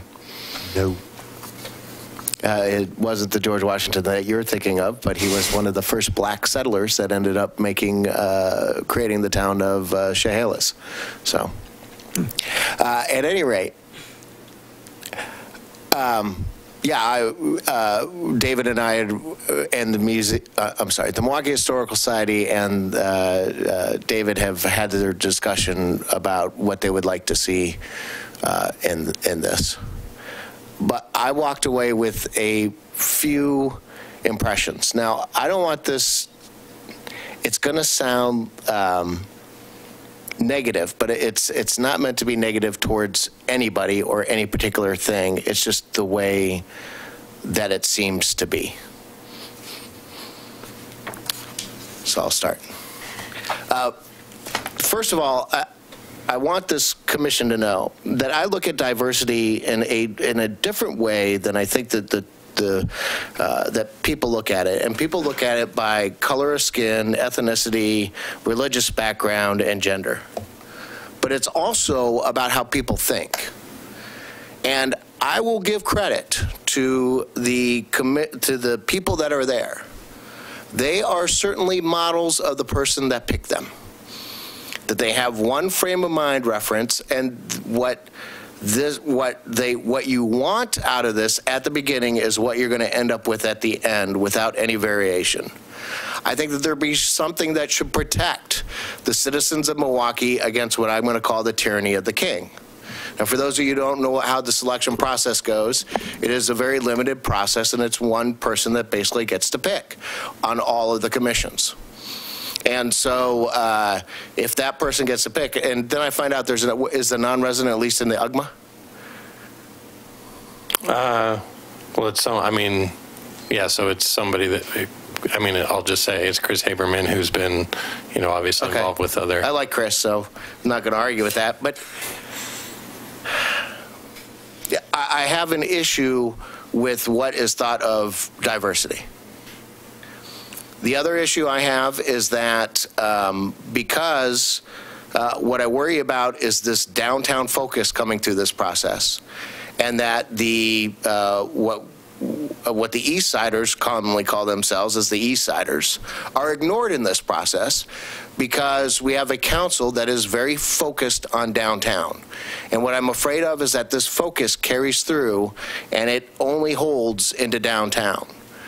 That this work will centralize around how they feel that downtown should be, and they ignore the rest of the tax-paying citizens. It's just a fear. I don't know if it's true. The neighborhood hub process really pushes us out into all the okay, you got one. Yeah. Right? But we're going to be looking at density. Let's take the NMIA discussion that happened at council. We had a council up there that heard testimony the same that we did, right? And they have developed, we know that they want to protect downtown from any other density development because they're afraid that it's going to decimate the density development of downtown. And so they are searching for anybody in the audience to give them at least some sort of inkling to come on up and testify that you shouldn't have this down here. And in fact, they called out people. One person actually said, no, you know, there shouldn't be a problem there, and somebody's jaw dropped. And so then they're holding it over, and they're calling out people that they think are going to testify the way that they want to think. I worry about the downtown being the central core of this, and that the rest of the east side and the rest of the neighborhoods being ignored. The other thing is that, so I was on the school naming board for this thing in Happy Valley, for the 2 schools in Happy Valley. And one of the issues that they had is because of political correctness maybe, or because they didn't quite know it, but they wanted somebody to naming of the school by person of color, under representative groups, or women, right? But on the form that they were going to hand out to people, they never said that that's what they wanted, right? So what results are you going to get? You're going to get the results that you don't want because you're not asking that question. So when we ask questions in these things, we don't really identify what the problem really is. And don't be afraid to tell what the problem is. For example, if the Committee for Citizens Involvement, should the Planning Commission be the official CCI for the city, if not who, there's obviously a problem there that whoever is the official is either overcapacitated or they don't want to be part of the group anymore or something like that. But you need to identify it so that everybody that's in part of that group can be able to understand what the real issue is, right? If it's not broke, right, I'm assuming we're not going to go try to find the fix. There's obviously a break of the fixes that we're trying to find. It's just today we don't have, the comp plan calls for that and state planning rules call for it, but we don't have a process, anybody doing it. Well, you do. You have the social manager, whatever he did, community development director. No. He heads that group. They have leadership meetings. That's what those leadership meetings kind of do in that. At any rate, I'll move on. Here's my number one biggest problem, is that in our comp plan today, it says neighborhood associations will be advisory to the Planning Commission and City Council, and we be notified by the city about proposed land use action and legislative changes. By not having two representatives, at least on this, that you are not including the neighborhood associations in the advisory role of the largest planning document that you're putting together. I don't know if that's a violation of our comprehensive plan as it is today, but I bet you there's an argument that could be made for it. Now, I don't know if I'm necessarily so upset that each neighborhood doesn't get representative. But what I'm really upset about is that, one, nobody has contacted the land use chairs of the NDAs, nor have they contacted the NDA leaders to tell them, hey, here are the people, so that if you want an update at your NDA, you need to contact these people. And I don't even know if the group has, the CPAC has been informed, hey, you know what, you have a responsibility to report this back to the NDAs because they're part of the process. Now, I know that you have this neighborhood hub thing, right? But that is only one small, very section of this overall plan. And it seems to me that objective one, because objective two doesn't necessarily, objective one says that they're going to be an advisory group. Objective two says that a comprehensive plan review committee could be put in, which I would assume that if you have an advisory group, you would have one of every 7 neighborhoods there. And a representative from the UGMA, since you guys are talking about the annexation in. I think you should at least have 8 strict people in.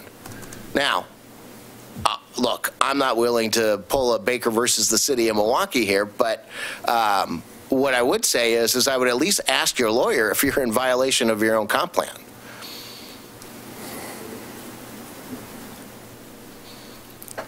Okay. Additional comments?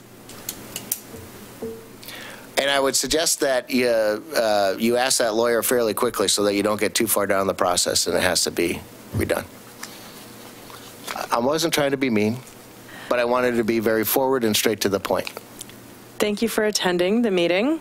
It was great to have you there. I enjoyed the meeting. The best part of the meeting is that Denny got cut off during his little speech. Well, it's pretty good. Yeah, it's really good. Any other questions?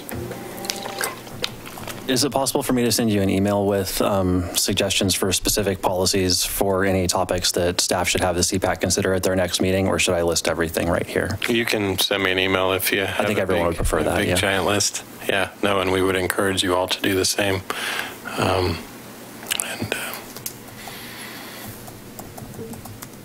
All All right. Well, thank you. Yeah, thank you. Thank you for the feedback. Okay, other business or updates? We have, I was just going to go over the forecast for future meetings if I can jump ahead of your Planning Commission committee updates. We have a March 27th is the public hearing for the Leading Library, the actual library conditional use proposal, or CSU proposal. But along with that, we are proposing a comp plan amendment to remove the Scott Park master plan from the comp plan. And it's a plan from the 90s that hasn't necessarily been followed closely, and it conflicts with the master plan for the library. So we've debated kind of what's the best thing to do. Is it to modify the Scott Park plan? Is it to, and then if we were to modify it, is it to just say that the library overrides it? Is it to, or is it to go in and update the Scott Park master plan right now? That's a lot of work. I think, and so we decided basically to propose that it be removed from the comp plan for the time being. That's not to say that it's not a park. It's just this master plan for improvements that hasn't been followed should be eliminated. I want to point out along with that the urban renewal plan included a project to update the Scott Park master plan. So this would essentially be taking this plan away with the knowledge that we still have a project out there to update the plan. One thing that I am going to be suggesting as we get into the comp plan process is that we pull all of the park master plans out of the comp plan. The way park master plans work is we adopt these master plans, and then when we have the funding available, we go through the process of building those master plans.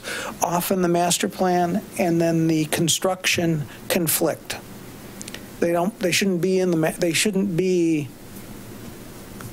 master plan shouldn't become part of the comp plan. They should be a separate document that is the master plan. The comp plan says this is a park. Mm-hmm. And these are the types of activities that happen in that park. It doesn't design the park. So that's the flaw, and that is the flaw that we're facing with the Scott Park plan, which includes a site plan that's never been built out. So you'll see all that when we bring it. So that will be on February 27th, yeah, or it'll be. We're bringing it to you with the library expansion. Why wouldn't we remove all of the parks master plans? We will as part of the. Why don't we do them all at once? I don't want to.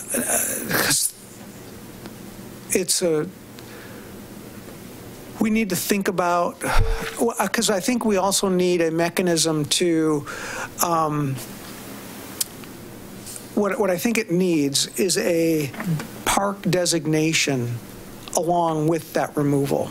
So we need downtown, we have a park designation in the downtown zone. We don't have a park designation anywhere else in the city. Oh. And so when we pull the master plans off the comp plan, I want to replace it with a park designation. Gotcha. So it's a little more. Gotcha. I got this idea in the back of my head, but we haven't gotten to do it at all. Yeah. So this is the first step in kind of cleaning that up. And you said so you're going to bring that along with the library, which is March 27th? Yeah. Okay. Yeah. Would that include like natural areas and, maybe some non-developed parks? It will eventually when we pull it, that's a good discussion item. For the Scott Park plan. No. That master plan shows more encroachment into the natural area there than what we're proposing. It includes a constructed observation area, and the library will actually have windows and things inside that kind of look out. But I think we need to think about that when we propose a proposal for how to do this. Will we want to do in the master plan or in the designation, these are natural parks, these are active parks? I don't know yet, as part of the designation. But because I think what the park use will do, if we go with a park designation and park zoning, it would say these are the types of things that you expect in a park. Some of it's going to be active, some of it's going to be natural, and so I'm just not sure how we want to approach that yet. Maybe an open space designation, yeah. And then some are parks, and then some are protected natural areas. That's a possibility. Or resource areas. Yep. So. Okay. Other business updates. Do commissioners or staff have any other business or updates? No commercials for me today. All right. Any other items for discussion? Oh, I will make one commercial. Today, the Oregon Black Pioneers were there, and I want to tell everybody, you know what? Go down to the Oregon Historical Society and go see this Race for Change. It is about the civil rights movement here in the state of Oregon.